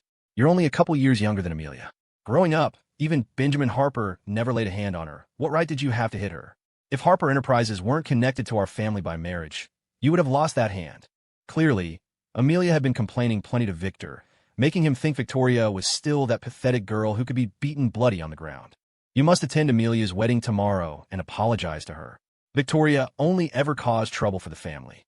Because of this incident, after Amelia called him, Benjamin Harper had called him too, his words filled with stern warnings. "Fine, I'll be there tomorrow." Victor sounded satisfied and was about to say more, but Victoria cut him off with a curt "annoying" and hung up. After hanging up, Victoria went to find Ethan. He was at his desk, working. Victoria sat in a nearby chair, leaning over the desk to watch him. "Come watch the drama with me tomorrow." Ethan stared at his computer, not processing for a moment before subconsciously asking, "What drama?" "It's Amelia's wedding ceremony tomorrow. Don't you want a front row seat to enjoy the gossip? Especially since this huge scoop was basically served up by Ethan himself. Wouldn't he want to see the results up close? In what capacity would I go with you?" Victoria traced circles on the desk with her finger, her voice laced with ambiguity. "As my date, of course." Ethan nodded. "I'll go with you tomorrow." Victoria didn't want to push Ethan too hard. She needed to take it slow. But she'd had a taste on Thanksgiving night and wanted more. She needed to find a way to break through to force his hand a bit. "I'll take care of our outfits for tomorrow." The clothes were already prepared. Victoria knew Ethan's measurements and had ordered several custom-tailored formal suits for him half a month ago. Victoria made a call. 2 hours later, there was a knock at the door. People filed in as she opened it. While Ethan continued working inside, Victoria selected the clothes outside. She chose a black suit for Ethan. As for herself, on such a momentous day, she decided on a red dress. The first Sunday of October, an auspicious day for marriage. Many couples were getting married in Rosewood City today, but the grandest affair undoubtedly belonged to Harper Enterprises. They had booked the entire five-star Rosewood Grand Hotel, and everyone from the upper echelons of society was attending. Amelia hadn't slept again last night. Overly anxious, she'd even broken out in pimples. Her overall condition looked terrible. The makeup artist had been booked a month in advance and was highly skilled. Sensing Amelia's tension, she chatted while applying the makeup. "Ms. Harper, are you feeling nervous?" "A little. Would you like some water to help you relax? Your expression is quite stiff. Look in the mirror. You look so beautiful today. You should smile more." She wanted to smile, but she just couldn't. She stared at her reflection. Under the makeup artist's skillful hands, her haggard face had become radiant and captivating. The makeup artist applied her lipstick. Amelia tried to curve her lips, but the result was a smile uglier than tears. She clenched her fists, watching the doorway in the mirror. She had spent a month trying to brainwash herself, but she still didn't want to marry William. The decision to marry William had been made a month ago, but the wedding gown she wore had been in preparation for half a year. When she was measured for it, she had been dreaming of marrying Ethan. The stylist pinned the tiara onto her hair. "Ms. Harper, your gown is truly beautiful. It suits you perfectly. You look as elegant as any celebrity. And they say online that you and Mr. Hayes were childhood sweethearts, separated for so many years, only to find your way back to each other. It just shows the right people always end up together." The stylist's tone was eager, but Amelia was zoning out, lost in thought. Hearing the end of the remark, she merely gave a polite nod without saying anything. In the mirror, her eyes looked distant and indifferent, as if today weren't her wedding day at all. The stylist who had spoken felt awkward. She had meant to ease the tension, but instead, the atmosphere grew even more strained. After that, no one in the room spoke, busying themselves with tasks. "Ms. Harper, let's go over the wedding ceremony schedule one more time." Amelia listened quietly. Halfway through the stylist's explanation, someone's phone rang. Amelia reacted sharply, immediately opening a drawer and grabbing her phone, which was still vibrating. Seeing it wasn't Ethan calling, she looked slightly disappointed. As Amelia answered the call, the room instantly fell silent. "Amelia, guess who I just saw?" "I saw Victoria." Amelia frowned. What was so surprising about seeing Victoria? She was expected at an event like this. And Victoria brought a date. "Guess who? It's Ethan, your ex-fiancé. Do you think she brought Ethan to your wedding to cause a scene?" From that long-winded statement, Amelia distilled the crucial point into 2 words. Ethan's here. Ethan was here. Had he seen the DMs, the messages she'd sent him? Was he here to take her away? Even now, she clung to such a ridiculous hope. But without that hope, she truly didn't know how she could go through with this. Amelia touched the ruby pendant hanging around her neck, then suddenly gathered her skirts and walked towards the door. Her sudden action startled those around her. "Ms. Harper, where are you going? You can't just want her off now. The ceremony is about to start. Everyone outside is watching." Learning from past experience, Benjamin Harper had stationed people both inside and outside the room to watch Amelia, ensuring she wouldn't run off and disrupt the proceedings. "I'm just stepping out for some fresh air." Ignoring them, Amelia pushed the door open, only to come face to face with William standing outside. After a 2-second stare, William smiled slightly. "Amelia, where are you going?" William grasped the doorknob, his voice soft. "Where are you going?" Dressed in a white suit, William looked every bit the handsome Prince Charming today. With his flawless, movie star looks, he smiled at Amelia, his face brimming with tenderness. But a closer look revealed no real warmth in the depths of his eyes. Amelia's throat tightened. Guiltily, she averted her gaze. "It's too stuffy in here. I want to get some fresh air." William glanced at the voluminous skirt of Amelia's wedding dress, his eyes darkening. "You're already in your gown. It's not easy to move around, is it? The ceremony is about to start. Just bear with it a little longer. Besides, I remember the windows in this room are large, and the air conditioning is on. It shouldn't be stuffy." Amelia bit her lower lip. William took her hand. "Amelia, you have no idea how many years I've waited for this day. I can finally marry you. I'm due to make my entrance in 10 minutes. If you leave now, I'll be incredibly anxious." I'll start wondering if you don't want to marry me anymore. He forced a wry smile. It's not just you who's nervous these past few days. I am too. People tend to get anxious and insecure when happiness is finally within reach. Amelia, this is such an important day, with so many people watching outside. We can't afford any mistakes. Amelia's mind was a mess, and beads of sweat formed on her forehead. William gently dabbed her forehead with a handkerchief, soothing her as he did. I know you feel stuffy and uncomfortable. Please, just endure it a little longer for my sake. This wedding wasn't hers to control. She'd already acted impulsively once at the philanthropic gala. This occasion was even grander, and Benjamin Harper had repeatedly stressed that absolutely nothing could go wrong. The reputation of the entire Harper Enterprises was at stake. If Amelia dared to run away now, she'd be dragging her father's name through the mud. Everyone would laugh at them. As if doused with ice water, Amelia snapped back to reality. She forced a smile. All right, I won't go out. And you? Try not to be too nervous either. William tucked a stray strand of hair behind her ear. How could I not be nervous when I'm about to marry you? But more than nervous, I'm excited. Amelia had been the one to suggest the wedding, and now she was the one regretting it, wanting to call it off. Facing William's seemingly sincere gaze, she felt overwhelmingly ashamed. She knew she shouldn't be thinking of running away. It was disrespectful to William. Yet, she couldn't control the impulse. Amelia took a step back into the room, releasing her grip on the doorknob. Go on, attend to things. I'm fine now. As the door clicked shut, William's expression turned utterly cold, as if coated in frost. Some women just take a mile when you give them an inch. He used to genuinely like Amelia, but after getting together with her, he found she wasn't all that special. She was about to marry him, yet she couldn't forget Ethan. Always wanting what she didn't have, acting as if marrying him was some great injustice. He hadn't even held her 3-year relationship with Ethan against her, so what right did she have to treat him so coldly? She was the one who initiated their relationship and engagement. Was she just playing him for a fool now? William clenched the handkerchief, then tossed it into a nearby trash bin with disgust as he walked past. Unruly women tend to settle down once they're married and have children. At 11 o'clock, the guests had all arrived. Victoria Harper entered, arm in arm with Ethan, immediately drawing everyone's attention. A handsome man and a beautiful woman are naturally eye-catching, especially a stunning beauty like Victoria Harper, who entered like a blazing flame in her red dress. Ethan beside her was equally striking. Sharp brows, star-like eyes, looks aside, his physique and athletic build were top-notch. It was hard to believe he was only 24. The well-fitted jacket and impeccably draped trousers accentuated his height and long legs. Unlike the friendly, gentle image he projected with the production crew, today Ethan exuded a cool detachment, his dark eyes like cold crystal beads. Victoria Harper's beauty had an edge to it, an intensity that few men could match. But standing next to Ethan, the balance was perfect. They looked incredibly well-suited. People stopped mid-conversation, stunned into silence upon seeing Ethan. They had last seen him just 2 months ago. How could he have changed so drastically in such a short time? His aura was so intense, it felt like he was here to crash the party. Am I seeing things? Why is Ethan here? Don't tell me he still can't get over Amelia Harper. What nonsense are you spouting? If he couldn't get over her, why would he show up with Victoria Harper? The rumors must be true. They really did get together on that reality show.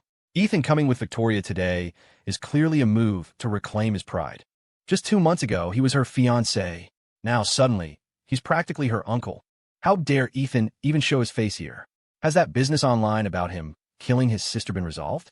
Just looking at him scares me. I'm staying far away from him later. That William is really something else. Not only did he snatch Ethan's fiancée, but now he's practically stolen his parents too. I wonder how much of the Johnson family trust William will get. William sure is lucky. When Amelia Harper broke off her engagement for him back then, I knew they had something going on. She barely broke up with Ethan before announcing her wedding date with William. I wonder how Amelia managed to convince her father. The commotion was too big to ignore. Benjamin Harper also spotted Victoria Harper and Ethan. The moment Benjamin Harper saw Ethan, he remembered the $100 million he'd lost, and his eyes practically bulged with anger. He grabbed Victor. Why did Victoria Harper bring Ethan here? What? Ethan? Where? Victor belatedly noticed Victoria Harper in the distance. He quickly explained, Brother-in-law, I only invited Victoria Harper. I had no idea she'd bring Ethan. I'll go throw them out right now. Benjamin Harper stopped him. Forget it. The reception has already started. If we kick them out now, people will say I'm petty. He sneered. Those two useless fools can't stir up any real trouble. If they want to watch, let them watch. We'll settle the score with them after the reception is over. Despite his words, his fury didn't subside as he looked at Ethan. If looks could kill, Ethan would have been sliced into 1,000 pieces. Victor shivered at Benjamin Harper's vicious glare, standing meekly to the side without a word. "Where's Richard Johnson?" Benjamin Harper asked. "He was just here. Probably went to the powder room." One was his biological son, estranged for over a decade. The other, his recently acknowledged godson. Now, they were in the same place. If something happened today, who would Richard Johnson choose? At that moment, Richard Johnson was unaware Ethan had arrived. He was with William. "Uncle Hayes, where's Godmother?" Due to Richard Johnson's recent coolness towards him, William still couldn't bring himself to call him Godfather. "She's ill and couldn't make it. It's their big day. If she suddenly has a meltdown, things could get ugly." William considered this, recalling the frantic raving and hoarse screams, like a rabid dog, when Margaret Johnson lost it. This really wasn't the occasion to invite her. Outside, Victoria Harper and Ethan found a place to sit. Wanting a good view of the drama, they chose an out-of-the-way spot, leaving the spotlight to the main characters. Amelia's wedding ceremony. Olivia Bennet was here too. Seeing Victoria Harper arrive with Ethan, she was first stunned, then pleased, then crestfallen. There was a buzz in the air as people whispered about Victoria Harper and Ethan, including plenty of nasty comments. Approaching them now would surely plunge her into the thick of the gossip, but Olivia Bennet couldn't care less. She hadn't seen Ethan in so long. Every time she wanted to ask him out, she couldn't find an excuse, and she never knew what to say when calling or texting. Holding up the hem of her dress, Olivia Bennet walked towards Ethan, drawing eyes all the way. "Olivia, where are you going? To find Ethan? Don't tell me there's something going on between them. Is she crazy? Going up to Ethan now? Isn't she afraid of embarrassing herself? Doesn't her family care?" Olivia Bennet heard the whispers, but she couldn't be bothered right now. She half ran over to Ethan. "Ethan, what are you doing here? Did Amelia send you an invitation?" "No. If he didn't get an invitation, how did he get in?" Victoria Harper, beside him, chimed in, "He's my date." Olivia Bennet frowned. "Are you serious? How could you bring him to a place like this? What's wrong with this place? There's food, drinks, and plenty of entertainment. Look, even the director is here." Victoria Harper raised her glass in a toast to the director in the distance. Victoria Harper stood up, gently patting Ethan's shoulder. "I'm going to the powder room. Wait for me here, don't wander off." Ethan nodded. As soon as Victoria Harper left, Olivia Bennet muttered, "She's treating you like a child, telling you not to wander off. I saw a post about you and Victoria Harper on my Instagram feed, saying you're living together. Is that true?" "We're not living together. Our houses are just close, and we eat together, hang out together, take walks together every day." Of course, there was no need to tell Olivia Bennet any of that. Olivia Bennet breathed a sigh of relief. "That's what I thought. How could Ethan possibly live with Victoria Harper? Why did you come here today?" She didn't believe Ethan was just here for the food. The recent online drama surrounding him was huge. So many people were waiting to see him make a fool of himself. The moment Ethan appeared, people stared at him like he was some kind of exhibit. Who knew what they were saying behind his back? If it were her, she couldn't stand such humiliation. Olivia Bennet saw Ethan looking at the display stand in the distance. It held Amelia and William's wedding photo.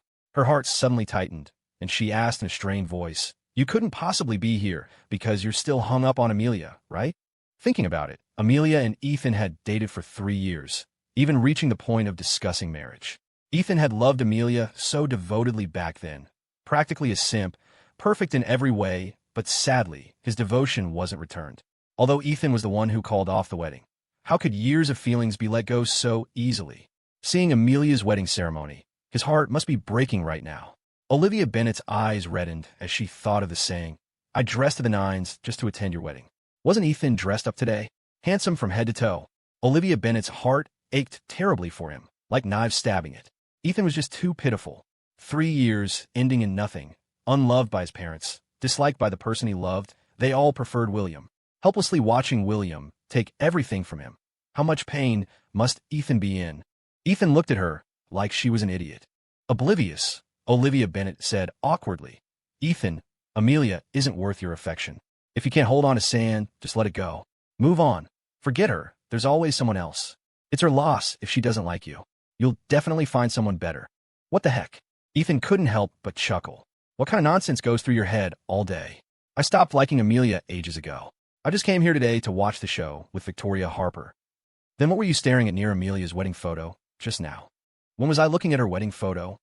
Olivia Bennet pointed. Ethan realized. I was looking at the champagne tower and the wedding cake next to it. Could she have misunderstood? Olivia Bennet quickly changed the subject. Do you want some wedding cake? I'll go get it. She remembered Ethan had low blood sugar. He usually ate breakfast so early. He was probably hungry by now. Ethan, I can get it myself. Let me go, you just sit here. Don't wander off. Saying this, Olivia Bennet stood up, picked up her skirt, asked the server for a tray, and piled small plates high with every delicious-looking type of wedding cake she could see. Ethan looked at the mountain of desserts. Why did you get so much? I didn't know which ones tasted good, so I got a little bit of everything. Hurry up and eat. Ethan couldn't possibly eat that much. Desserts tasted good, but too many weren't good for you. While nibbling on a pastry, Ethan listened to the conversations around him. Hasn't the real estate market been climbing too fast lately? Land that was just a few thousand per square meter not long ago is now up to $3K, $4K, and it's still rising. Like over in the new district, it's nearing $40,000 now. People who bought houses a month ago really cashed in. Have you heard about the new investment guru? Very mysterious, only known by the surname Yen. His name is popping up everywhere. He just emerged last month, and his net worth is probably already over $5 million. I think it's more than that. Someone with that ability can't be a newcomer. It's probably an alias for some big shot. My husband heard that this Mr. Yen is connected to the Yin group. How so? Both are very mysterious. And think about the name Yin. Doesn't it sound like Yin? Now that you mention it, that makes a lot of sense. People have been asking around about him everywhere lately. With so many people here today, do you think this Mr. Yin might be among us? Ethan popped the last piece of pastry into his mouth, a smile tugging at his lips. Is it good? Olivia Bennet asked him. Ethan sighed. It's delicious, but my stomach is sensitive. I can't eat this much. Olivia Bennet felt even more sorry for Ethan. His love life was a mess, and his health was poor too. Her thoughts jumped. Do you ever watch Twitch streaming? When I can't eat something, I like watching others eat it. Feels like I've eaten it too. Sometimes. Olivia Bennet cheerfully pointed at the tray of wedding cake. Which one of these mini cakes do you still want to try? Ethan followed her finger. The tray held all sorts of little desserts. Ethan chose a chocolate one. That one then. Olivia Bennet picked it up and took a large bite. After savoring it carefully, she showed a satisfied expression. The chocolate flavor is really rich, the cake is fluffy, and there's some fruit jam inside. It's really good. As a female, celebrity mindful of her image, she rarely ate sweets. But today, just to let Ethan watch his fill, Olivia Bennet ate 8 pieces of wedding cake in one go, her mouth feeling overly sweet. When Victoria Harper returned, Ethan was still sitting obediently where she'd left him. Several plates of pastry sat before him, and beside him, Olivia Bennet was stuffing her cheeks like a hamster, chatting with Ethan as she ate. Victoria Harper walked over and patted Olivia Bennet's head. Olivia had her hair done in soft curls today. The fluffy style, paired with her pale yellow dress, made her look exceptionally playful and cute. Her hair felt nice, so Victoria Harper ruffled it again. Olivia Bennet ducked, covering her head, and snapped irritably, "Don't touch my hair." Victoria Harper lowered her hand, asking with a smile, "Aren't you getting sick of eating so much cake?" "None of your business. I'll eat as much as I want. Careful you don't get fat and break out." As the two bickered, the MC walked onto the stage. Music began to play, drawing everyone's attention. The proceedings were standard, nothing out of the ordinary, except for William, standing on the stage, gazing down almost imperiously at Ethan in the distance, his eyes filled with provocation and triumph. Olivia Bennet exclaimed indignantly, "Is William looking at you? How dare he look at you like that? Shameless." Quite the change, Victoria thought. Just 2 months ago, Olivia had been singing William's praises to Ethan. Olivia Bennet's friends finally located her after searching for a while. "Olivia, what are you doing here? You're Amelia's best friend. Shouldn't you be closer to the stage for the bouquet toss later?" Olivia Bennet stated flatly, "I was, but not anymore. You two had a fight? We've been trying to get you to come out lately, but you never do." One of the girls trailed off. No one took Olivia's words seriously. She glanced disdainfully at Ethan beside Olivia and whispered, "Why are you hanging out with someone like Ethan? If your dad found out, he'd kill you." At the mention of her family, Olivia Bennet clutched the fabric of her dress tightly. "Who I hang out with is none of your business. Back off. Don't make me cause a scene on such a happy occasion." For Ethan's sake, Olivia Bennet had pretty much offended everyone around her. Over the past month, plenty of people had whispered bad things about Ethan in her ear, persistent pests she couldn't shoo away. Did they think she didn't know what kind of person Ethan was? As for the online rumors about him killing his sister, she didn't believe a word of it. Suddenly, The lights in the hall dimmed. Bellmen opened the main doors from either side, and a spotlight fell upon Amelia at the far end, dressed in a pristine white wedding gown. The buzzing chatter instantly ceased. The wedding venue, decorated at great expense, was dreamlike and luxurious, exuding the allure of wealth in every detail.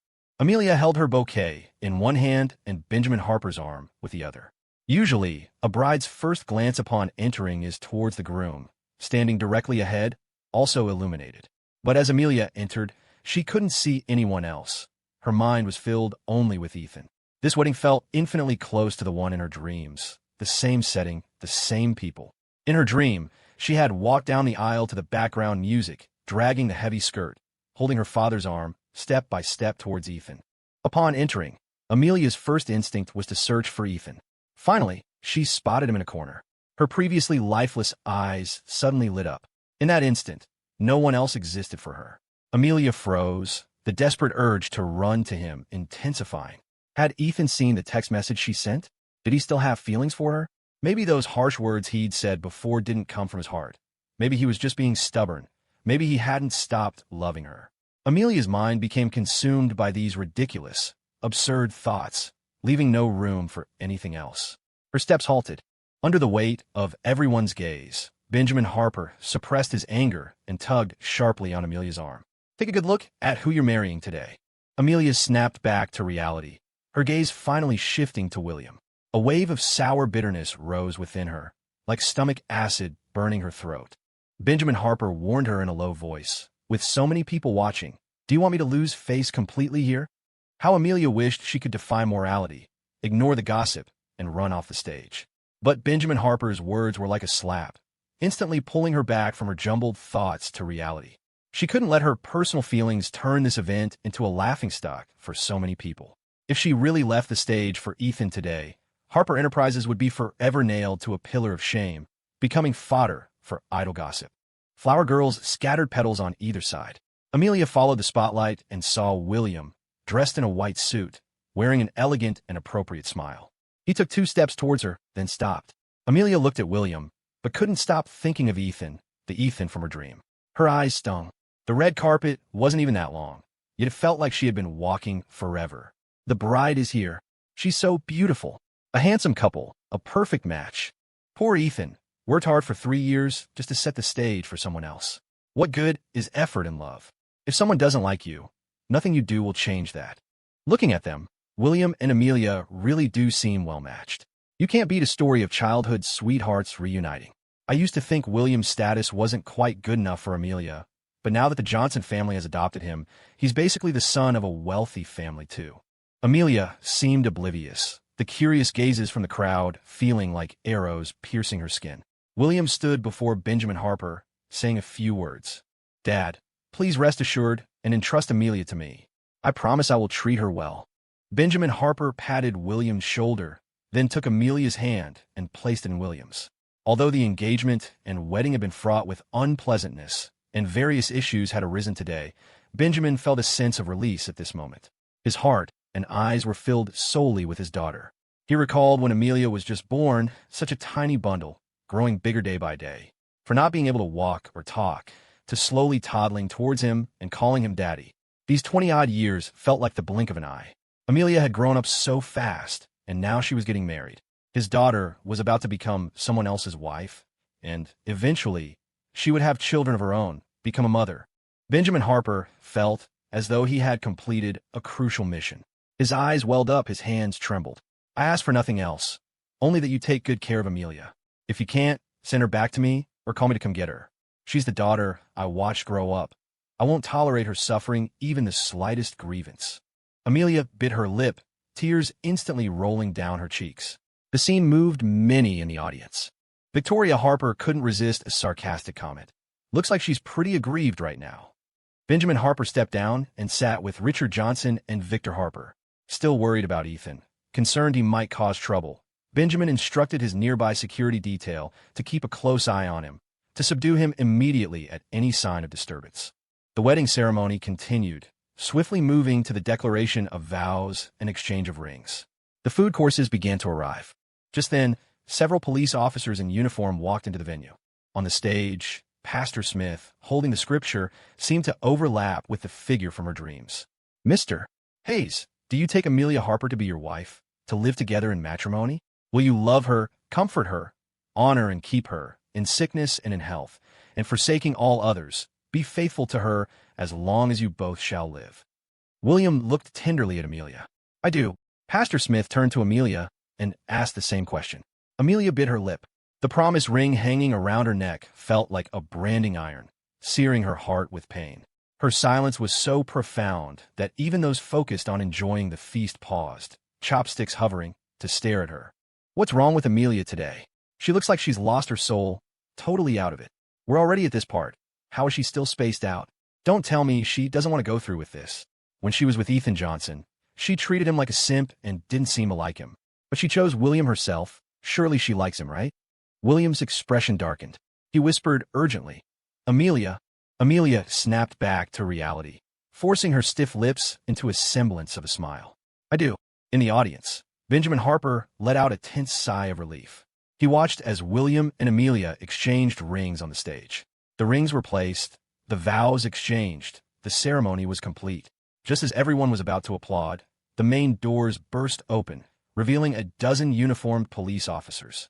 The imposing phalanx of police officers filed in, impossible to ignore. But soon, everyone's attention shifted to Ethan Johnson. They assumed the police were there for Ethan. After all, the online rumors about him killing his sister were rampant. Perhaps the police investigation had uncovered something else. He was so bad as a child. How could he have grown into a good person? More and more eyes turned towards Ethan, filled with morbid curiosity and schadenfreude. This was especially true for William on the stage. His face, shadowed, twisted into a malicious grin, looking like he might burst out laughing any second. As for Amelia beside him, her expression was far more intriguing. She actually looked worried about Ethan, even making a move to step down from the stage. But the heavy wedding dress restricted her movement, and William gripped her hand tightly. Amidst the mockery, indifference, pity, and worry in the crowd, Olivia Bennett stood up, ready to shield Ethan at a moment's notice. The calmest two people in the room were Victoria Harper and Ethan Johnson. Both glanced over nonchalantly. Victoria Harper, chewing gum, took a tissue and spat it out. They must be here for Ethan. So many cops. Looks like serious business. Ethan's finished. Why would he even show his face now, especially somewhere so public? Serves him right. He's going to be the internet's laughingstock again. Just as everyone was whispering about whether Ethan was about to be escorted to the Metropolitan Police Department, the lead officer scanned the room and walked straight towards Benjamin Harper's table. He flashed his badge and spoke gravely.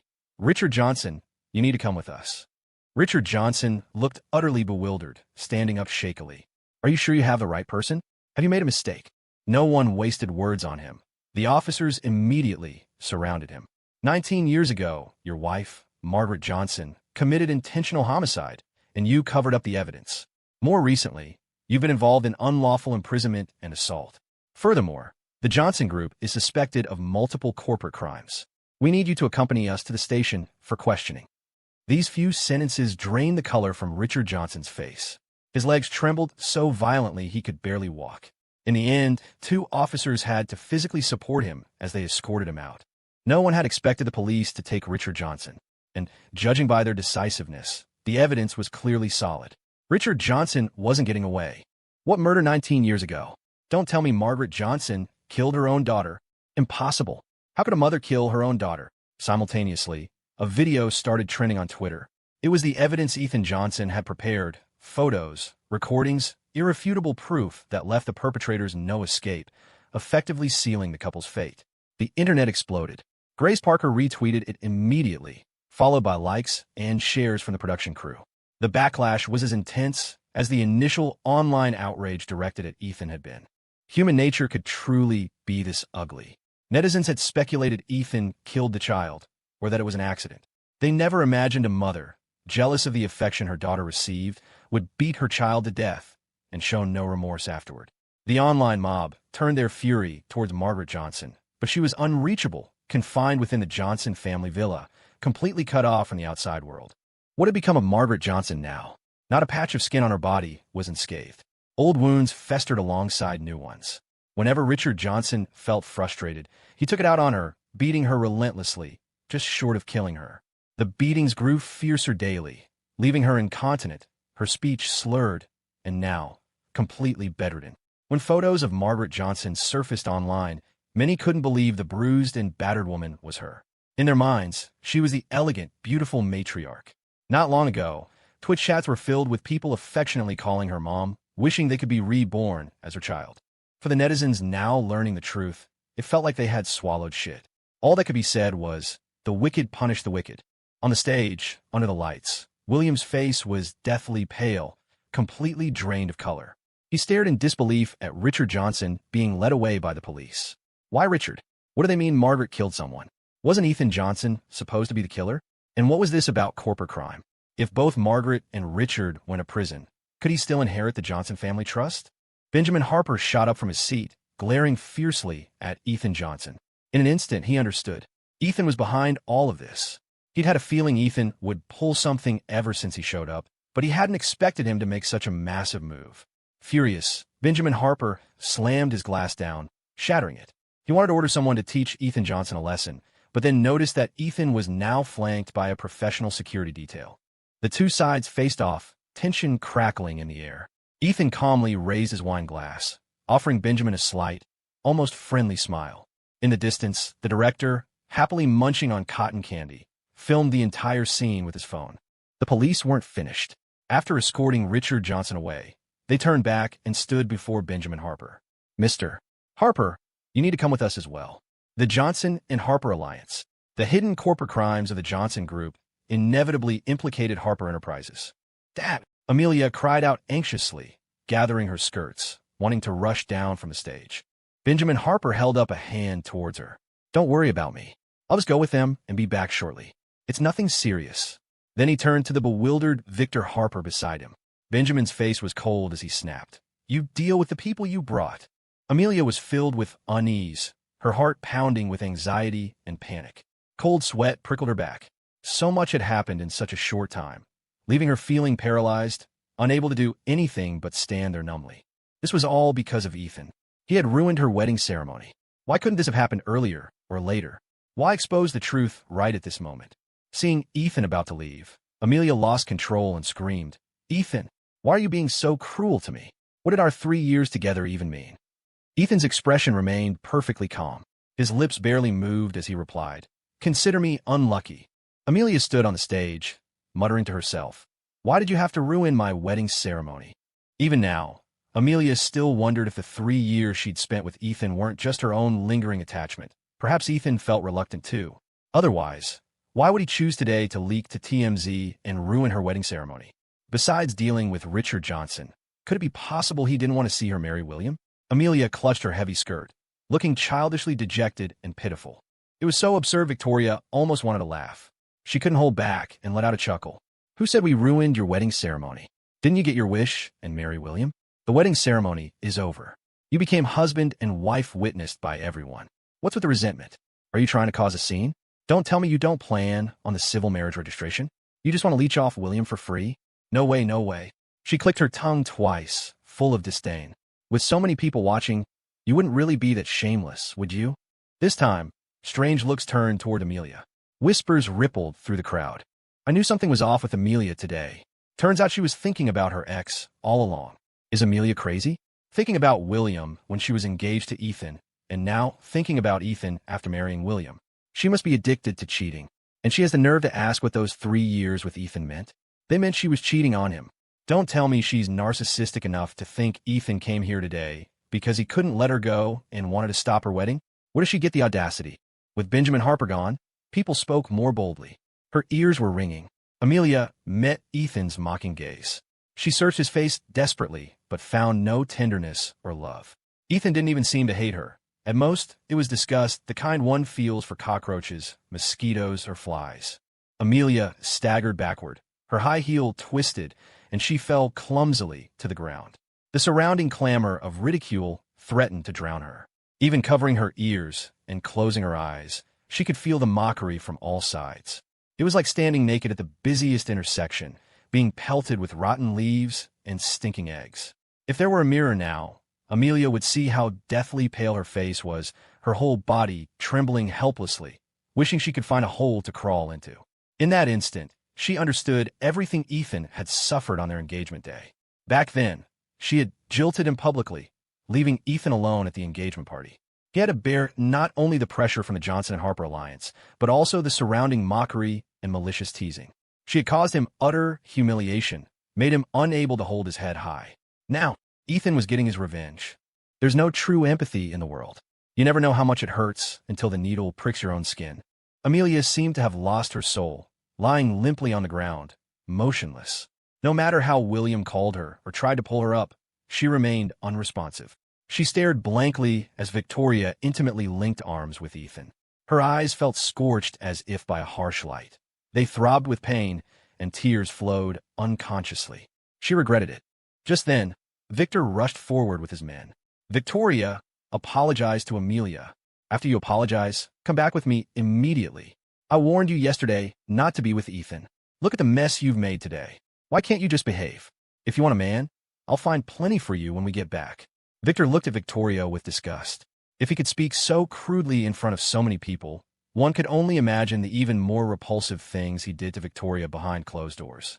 He didn't treat Victoria like a person, but like an object whose value lay in how much money it was worth, how much benefit it could bring him. If forcing someone into prostitution weren't illegal, he would drain Victoria dry, exploit her inside and out. As if ignoring Ethan's icy stare, or perhaps seeing it and dismissing it, Victor continued, "You're at the age to get married. Mr. Smith of the Smith Group has taken an interest in you. Come back with me, meet him, and we'll set a date for the wedding." The Smith Group. If memory served, this Mr. Smith was already 40. This would be his third marriage.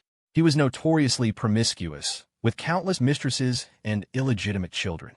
Rumor had it his first wife divorced him due to domestic violence. Victoria didn't get angry.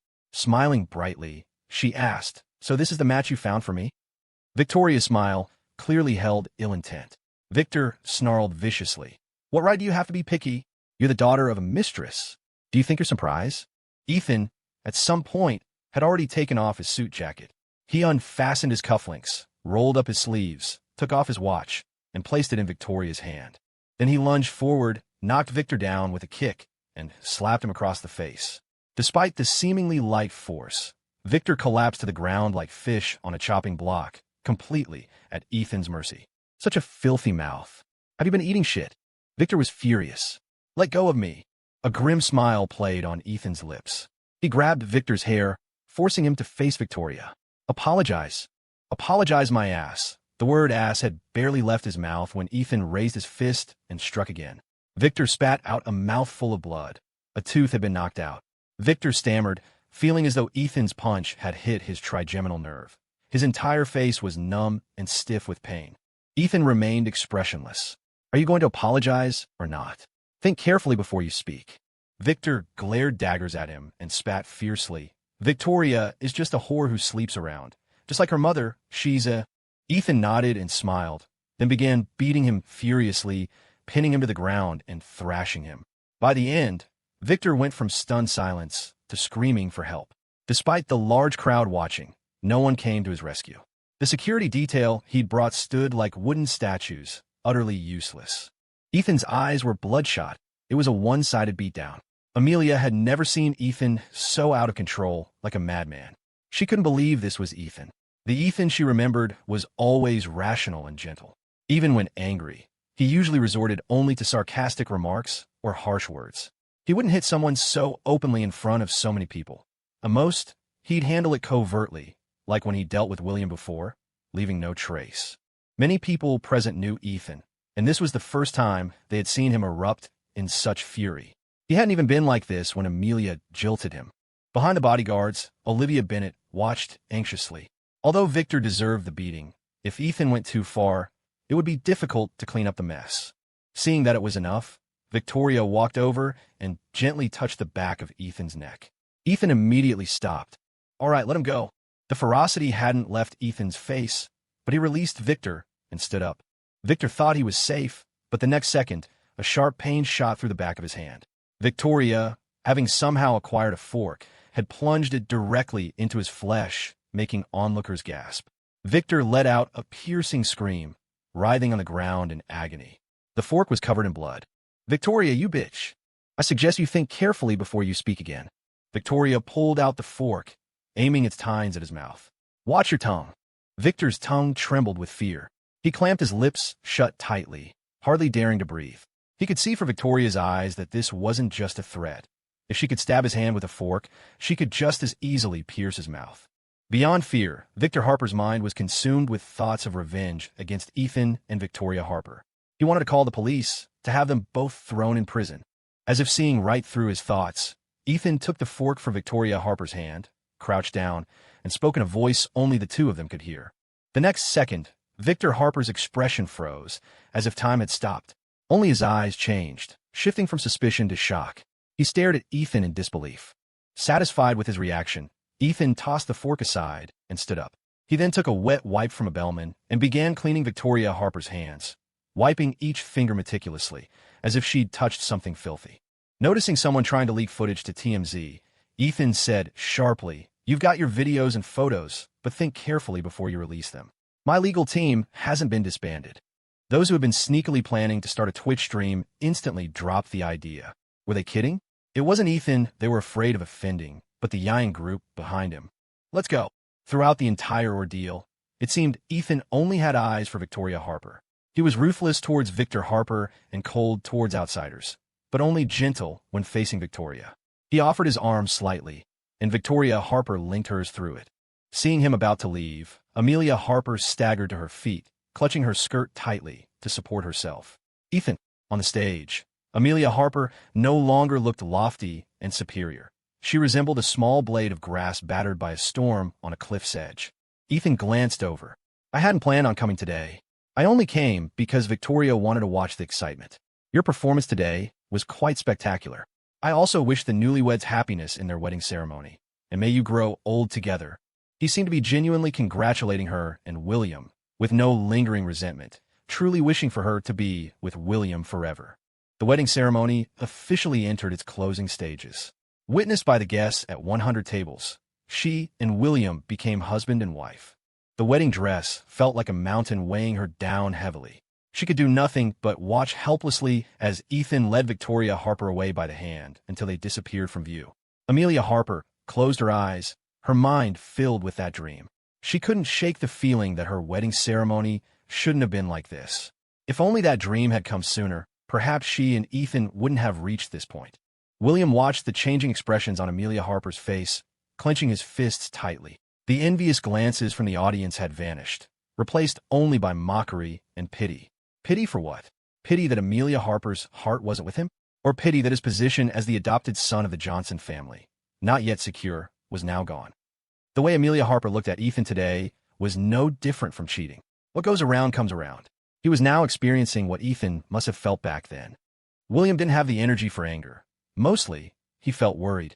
He still didn't know Richard Johnson's condition, but a deep unease settled in him. It was a feeling of insecurity, a desperate need to grasp onto something for reassurance. And the only thing he could grasp now was Amelia Harper. He and Amelia Harper had already completed the wedding ceremony. The wedding had been trending on Twitter since the day before yesterday, and today it had reached the top spot. Today, witnessed by everyone, they had completed the ceremony and become husband and wife. But one thing was still missing. They hadn't completed the civil marriage registration. Benjamin Harper had considered everything thoroughly.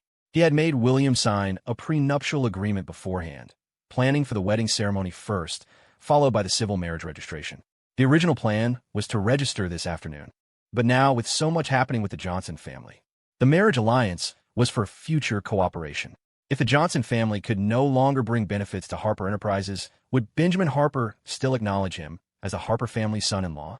Without the marriage certificate, there was no guarantee, especially after hearing what Victoria Harper had said. A marriage without civil registration was basically getting screwed over for free. Just the thought of Amelia Harper still thinking about getting back with Ethan made him feel like he was glowing green with cuckoldry, a nauseating, heart-pounding green. Seeking advantages and avoiding harm is human nature. William couldn't accept his wife cheating, but what right did he have to judge? Sophia had just given birth to his child today. Seeing Amelia Harper about to stumble again, William quickly steadied her. "Wife, let me take you back to the room to rest first." William calling her wife was also a reminder for her not to forget her status and to maintain her image. Although Benjamin Harper and Richard Johnson had left, they were still on stage. The necessary procedures couldn't be skipped. At the very least, they had to step up and maintain order. That word, wife, seemed directed at someone else. Amelia Harper felt nothing. Only that William's hand gripping hers felt like tightening shackles, pulling her down off the stage with a hint of brute force. Before leaving the stage area, William quickly instructed the MC and other staff members to maintain order at the venue. The central figures of the drama had all left, and the gossip fodder, melon, had mostly been consumed. The remaining guests ate, drank, gathered in groups to continue gossiping, with laughter occasionally breaking out. Perhaps they weren't laughing at Amelia Harper and William, but the sound grated on both their ears. Even after reaching the backstage area, they felt the mocking laughter hadn't stopped. Walking out of the Rosewood Grand Hotel, Victoria Harper took out some chewing gum again, strawberry-flavored this time. She tore open the wrapper and fed it directly into Ethan's mouth. Olivia Bennet, who had followed them out, leaned in curiously. "What are you guys eating? I want some too. Here, open up." Olivia Bennet's mouth moved faster than her brain. Hearing Victoria Harper tell her to open up, she actually opened her mouth wide, obediently waiting for Victoria to feed her. Victoria Harper popped 2 pieces of gum into her mouth. "Why didn't you stay inside and eat properly? What are you doing following us out? Aren't you afraid your parents will see and scold you?" "None of your business," Olivia Bennet mumbled while chewing. "That food looks so greasy, I'd get fat eating it. I've already exceeded my calorie limit for today." How could she not exceed it after eating 8 pieces of wedding cake? Her manager would have a fit if they saw. Olivia Bennet looked curiously at Ethan. "What did you say to Victor Harper just now?" His face looked totally frozen with fear. Victoria Harper was curious too. Knowing Victor Harper, he was vengeful and wouldn't let things go easily. She didn't know what Ethan could have said to make him afraid to act rashly. "I told him if he dared to call the police and escalate things, I'd expose the fact that he messes around with men on the side." Victor Harper messes around with men? Seriously? Olivia Bennet looked like she'd swallowed a fly, her expression utterly disgusted. Sure enough, the more outrageous something sounded, the more likely it was to be true. Ethan chuckled. "Of course it's true. Did you think I was bluffing? But doesn't he have a wife?" "Yeah, having a wife and still messing around with men on the side just makes it even more disgusting." Victor Harper only got married at 35. His wife's family was comparable to the Harper family, so he only dared to carry on his affairs secretly behind their backs. Ethan knew about this secret because, in his past life, Victor Harper had died on his 40th birthday, and all these dirty secrets were exposed after his death. Olivia Bennet sighed. "This circle is really messy. Victoria Harper, did you know your brother was messing around with men?" Ethan met Victoria Harper's meaningful gaze, and his heart skipped a beat. He suspected even Victoria didn't know about this. How was he supposed to explain how he knew? Ethan had more and more little secrets, and Victoria Harper loved this side of him. People are naturally curious about mystery, and Ethan was like a hidden treasure she was determined to uncover, one secret at a time. In response to Olivia Bennet's question, Victoria smiled and said, "Of course I knew. I'm the one who told Ethan, which is why we dared to go ahead with it." "Oh, I see." Olivia was easily convinced and didn't question it further. Patting her chest in relief, she said, "You two scared me to death just now. I was so afraid Victor Harper was going to call the cops on you." The 3 of them stood by the roadside just as the driver pulled up. Ethan said, "We'll head off first. You should go back to Rosewood Grand Hotel." Being a celebrity, Olivia was easily recognized in public, so it made sense to head back and stay low profile. She had planned to return to the hotel to rest anyway. Watching Victoria and Ethan get into the same car, she waved goodbye, only realizing something odd after the car had driven off. Why were they getting into the same car? Were they headed in the same direction? Inside the car, Ethan stared straight ahead while Victoria leaned against the door. "Ethan," she said, "how many secrets are you still hiding from me?" His throat tightened. He wasn't ready to come clean just yet. Sensing his tension, Victoria chuckled softly. "You don't have to tell me if you're not ready. Everyone has their secrets." He wasn't willing to reveal his own, but when it came to someone else's secrets, he had no problem sharing. William's got a woman on the side, even has a kid with her. Today isn't just his wedding day. It's also the day he became a dad. Victoria hadn't expected that, but thinking about it, it didn't surprise her either. William pulling something like that was totally in character. She raised an eyebrow, intrigued. "Double blessings, huh? I wonder how Amelia will feel when she finds out. She's not even had the wedding night yet, and already got handed a stepchild. You make your bed, you lie in it."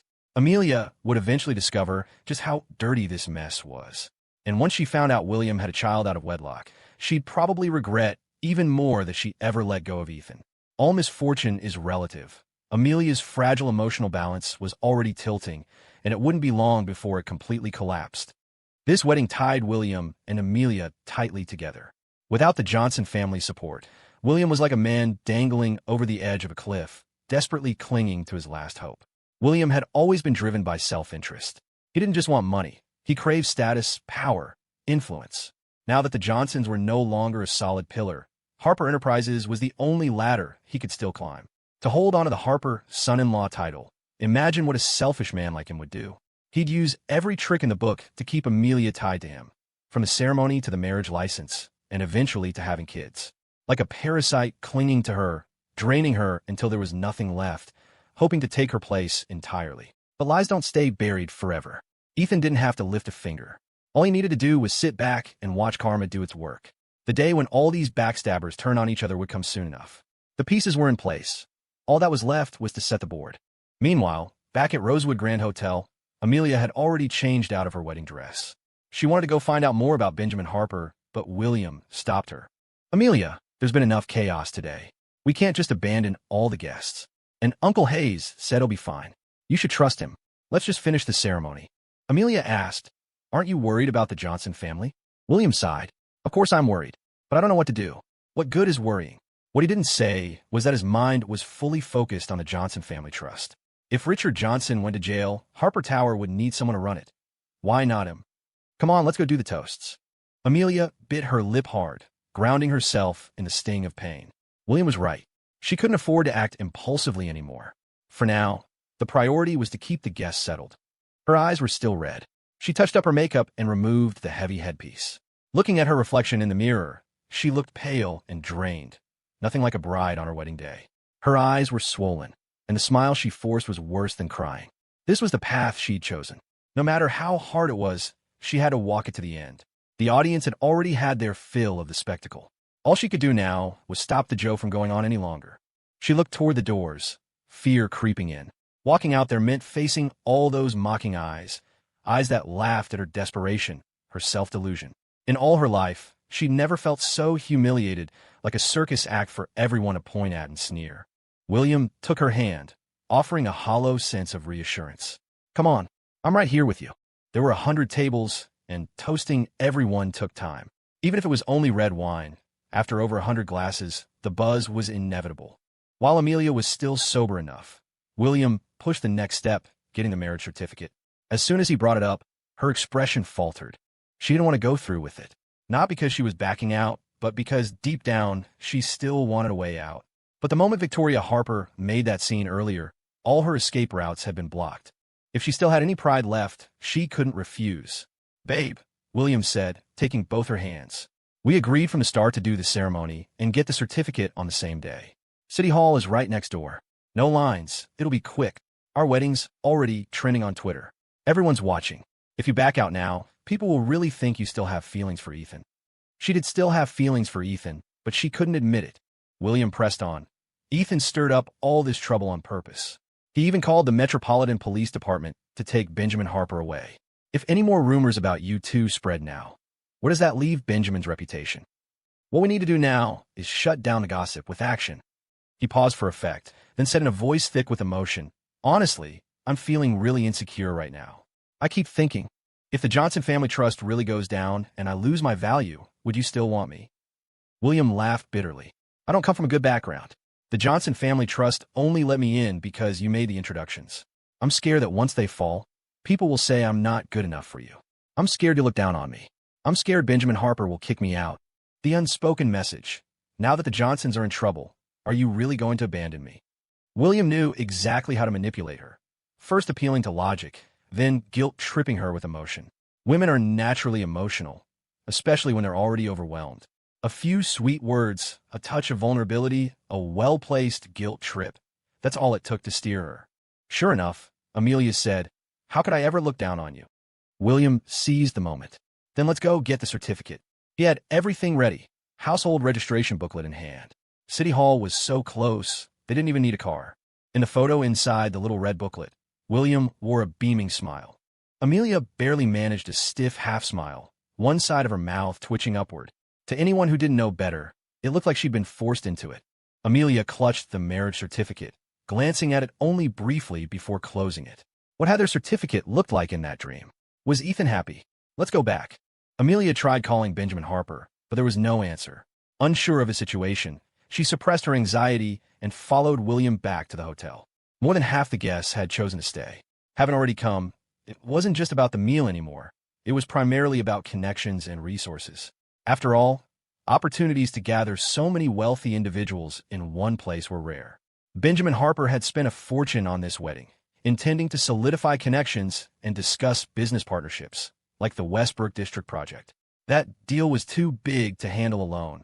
He needed to pull strings, secure partners, raise capital. And what was the result? Before any business could be discussed, he was taken away by the police. The entire wedding banquet was a bust. His being taken in for investigation would even make potential partners reconsider. Throughout the afternoon, Amelia took over Benjamin Harper's duties, toasting guests, offering thanks and apologies.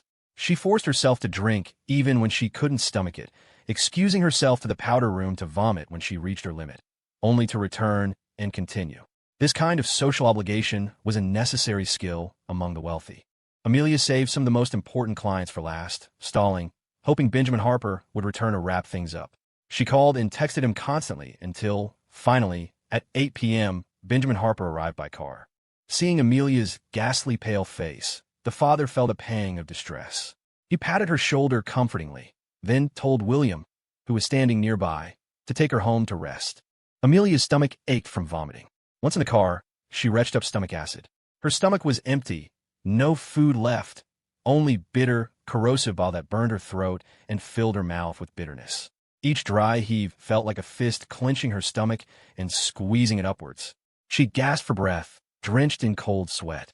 In the dim light of the car, her face was ashen. Utterly drained from vomiting, her pained gasps were loud. Tears mixed with the cold sweat on her face. William took a wet wipe to clean her face, but after a couple of dabs, she flinched away, leaving William holding the wipe awkwardly. Let's go to the Mayo Clinic. I'm fine. I just need to go home and sleep. Amelia had last seen her mother at the Mayo Clinic, and the memory made her deeply resistant to going there. Since childhood, Amelia had a weak immune system, prone to colds and fevers.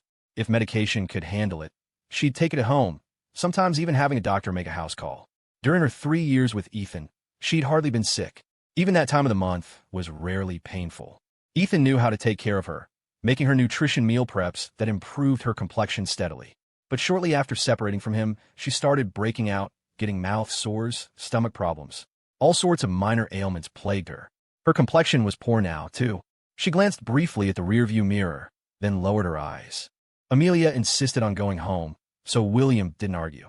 When they arrived, he reached out to help her out of the car.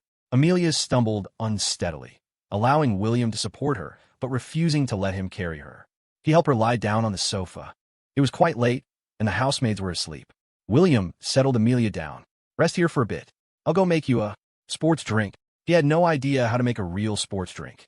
He just mixed some ginger powder and honey from the fridge with hot water. Amelia hated anything with ginger. She took one sip and nearly gagged. If Ethan were here, his hangover remedy would be fruit-flavored, not unpleasant at all. Drinking it would soothe her stomach, leaving no discomfort. Ginger tea with honey could indeed help with hangovers, sometimes inducing vomiting, but Amelia had already emptied her stomach. Drinking this now would only irritate it further. William had clearly never made a hangover remedy before. He'd added far too much ginger powder, making it overwhelmingly pungent. He coaxed Amelia, "Drink this before you sleep, or you'll have a headache tomorrow. You already had a sip, there's not much left." Amelia held her breath and finished the remaining half bowl. Immediately after swallowing, her stomach churned uncomfortably. William helped Amelia into the bedroom and laid her on the bed. How do you make a woman who doesn't like you compliant? Get her pregnant. Pregnant women are sensitive and vulnerable, easier to tie down, easier to brainwash into becoming a housewife. William gazed at Amelia, lying on the bed, eyes closed, brow furrowed, and reached for the collar of her dress. He and Amelia were married now, legally registered after receiving their civil marriage registration. They were husband and wife. Physical intimacy was just fulfilling marital duties, perfectly justifiable. Amelia had worn a Cheongsam-style evening gown that afternoon, with pearl buttons fastened up to the collar. William undid the top buttons. Noticing the necklace around her neck, he removed it, as if compelled. A simple chain held a single ring. Clearly, this wasn't just any ring. William examined it closely and saw the inscription on the inner band, ZY and XW. Ethan and Amelia, married to him. Yet wearing the promised ring, Ethan gave her around her neck. William clenched the ring tightly, a violent rage surging through him. His feelings for Amelia were no longer just resentment. They had twisted into hatred and disgust. He wanted to strangle her. Just then, Amelia's eyes snapped open. She leaned over the edge of the bed and retched, vomiting all the ginger tea. The concoction had severely irritated her stomach. She curled up on the bed, clutching her abdomen tightly in pain. Startled, William suppressed his fury and stood beside her, gently patting her back. "Your clothes are dirty. Let me help you change." Amelia instinctively raised a hand to cover her chest, guarding against him. "No, go wake Aunt Linda. Ask her to help me change." William's face darkened. He gritted his teeth. "Amelia, have you forgotten our relationship? We just got married today, completed the civil marriage registration. You're my wife. Today is our wedding night. How can you refuse me like this?" In the past, Amelia had rejected his advances with excuses. It wasn't appropriate. She wasn't used to it. She was conservative and wanted to wait until after marriage. How ridiculous. If she were truly conservative, she wouldn't have run away from a wedding before. Amelia lived with Ethan for a year. Day in, day out, a man and a woman alone together. And now she was playing innocent with him? Did she really take him for a simp? "I don't feel well today. I don't want to talk about this." Amelia dismissed William with that single sentence. She felt weak, but forced herself to stay alert to hold on. Fortunately, William didn't press her further. After standing there for a moment, he went to call the housemaid. Aunt Linda arrived quickly. She gave Amelia a sponge bath, helped her change into pajamas, prepared a proper rehydration drink, helped her drink it, and gave her 2 peppermint oil capsules. After about an hour of tending to her, Amelia could finally rest peacefully. When William returned to the room, Amelia was fast asleep, completely oblivious. Her cheeks were no longer deathly pale, but had a hint of pink. William took out his phone. He held Amelia's hand and took several pictures, then angled the phone to capture a few intimate-looking shots of her face. He composed a tweet, arranging the marriage certificate and the photos he'd just taken into a 9-photo grid. He added the caption, "Happy wedding night. Persistence pays off. Finally married her." After posting the tweet, William threw the ring he was holding down the drain. Amelia dreamed again. The same familiar dream, the same familiar people. Her marriage with Ethan hadn't been quietly happy. Most of the time, Ethan was the one making allowances for her. Amelia had a bad temper and was easily provoked. Their friends and family looked down on Ethan, especially William. Surrounded by this, she couldn't help but be influenced. She constantly nitpicked, and after they married, Ethan's love for her faded. He was still good to her, but his coolness and perfunctory attitude were palpable. After they adopted a child, Ethan split his energy in 2. Half for her, half for the boy. He invested a lot of time in their adopted son, trying earnestly to raise him well. But the child didn't appreciate his efforts, even growing to resent Ethan's strict parenting style, causing a fair amount of trouble during his teenage years. Ethan never gave up on him, patiently correcting his issues and managing to get him back on the right track. After turning 50, Ethan suddenly lost a lot of weight and seemed to lose his spirit. Their adopted son had long since moved out, leaving just her and Ethan in the house, which often felt quite empty. Amelia loved spicy food. Eating alone wasn't fun enough, so she'd force Ethan to join her. Hot pot, buffalo wings, spicy ramen. Ethan's face, flushed red from the spice, made him seem more alive, and the house felt less deserted then. In the dream, Ethan had argued with her about something unknown and was now sitting on the sofa, his face cold. Ethan was an exceptionally gentle person. Even when angry, he wouldn't yell or cause a scene. He'd just sit quietly, lost in thought, and then eventually offer an olive branch. "I don't feel well right now. I don't want to argue. Can you just let me cool down?" As soon as the words left his mouth, he rushed into the powder room, and the sound of vomiting followed. "Amelia, my stomach hurts." She kept her face cold. "Yeah, right. Keep pretending." They had been together for so long, almost always eating together.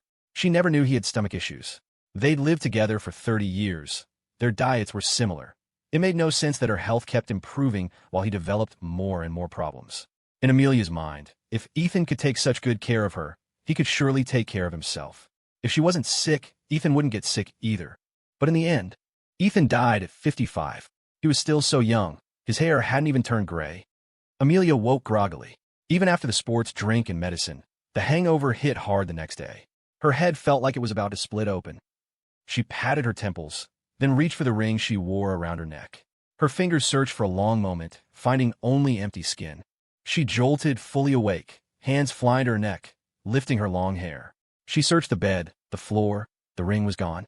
She scrambled out of bed frantically, bare feet hitting the cold floor. As she opened the door, she came face to face with William. Seeing her panic, William asked, "Honey, what's wrong? Did you have a nightmare?" Amelia grabbed his hand. "William, did you see the ring I wear around my neck?" It was the first time William had seen Amelia so distraught. It was just a ring, wasn't it? It didn't even have a diamond, yet she treasured it so much. Now that it was gone, she looked like she'd lost a part of herself.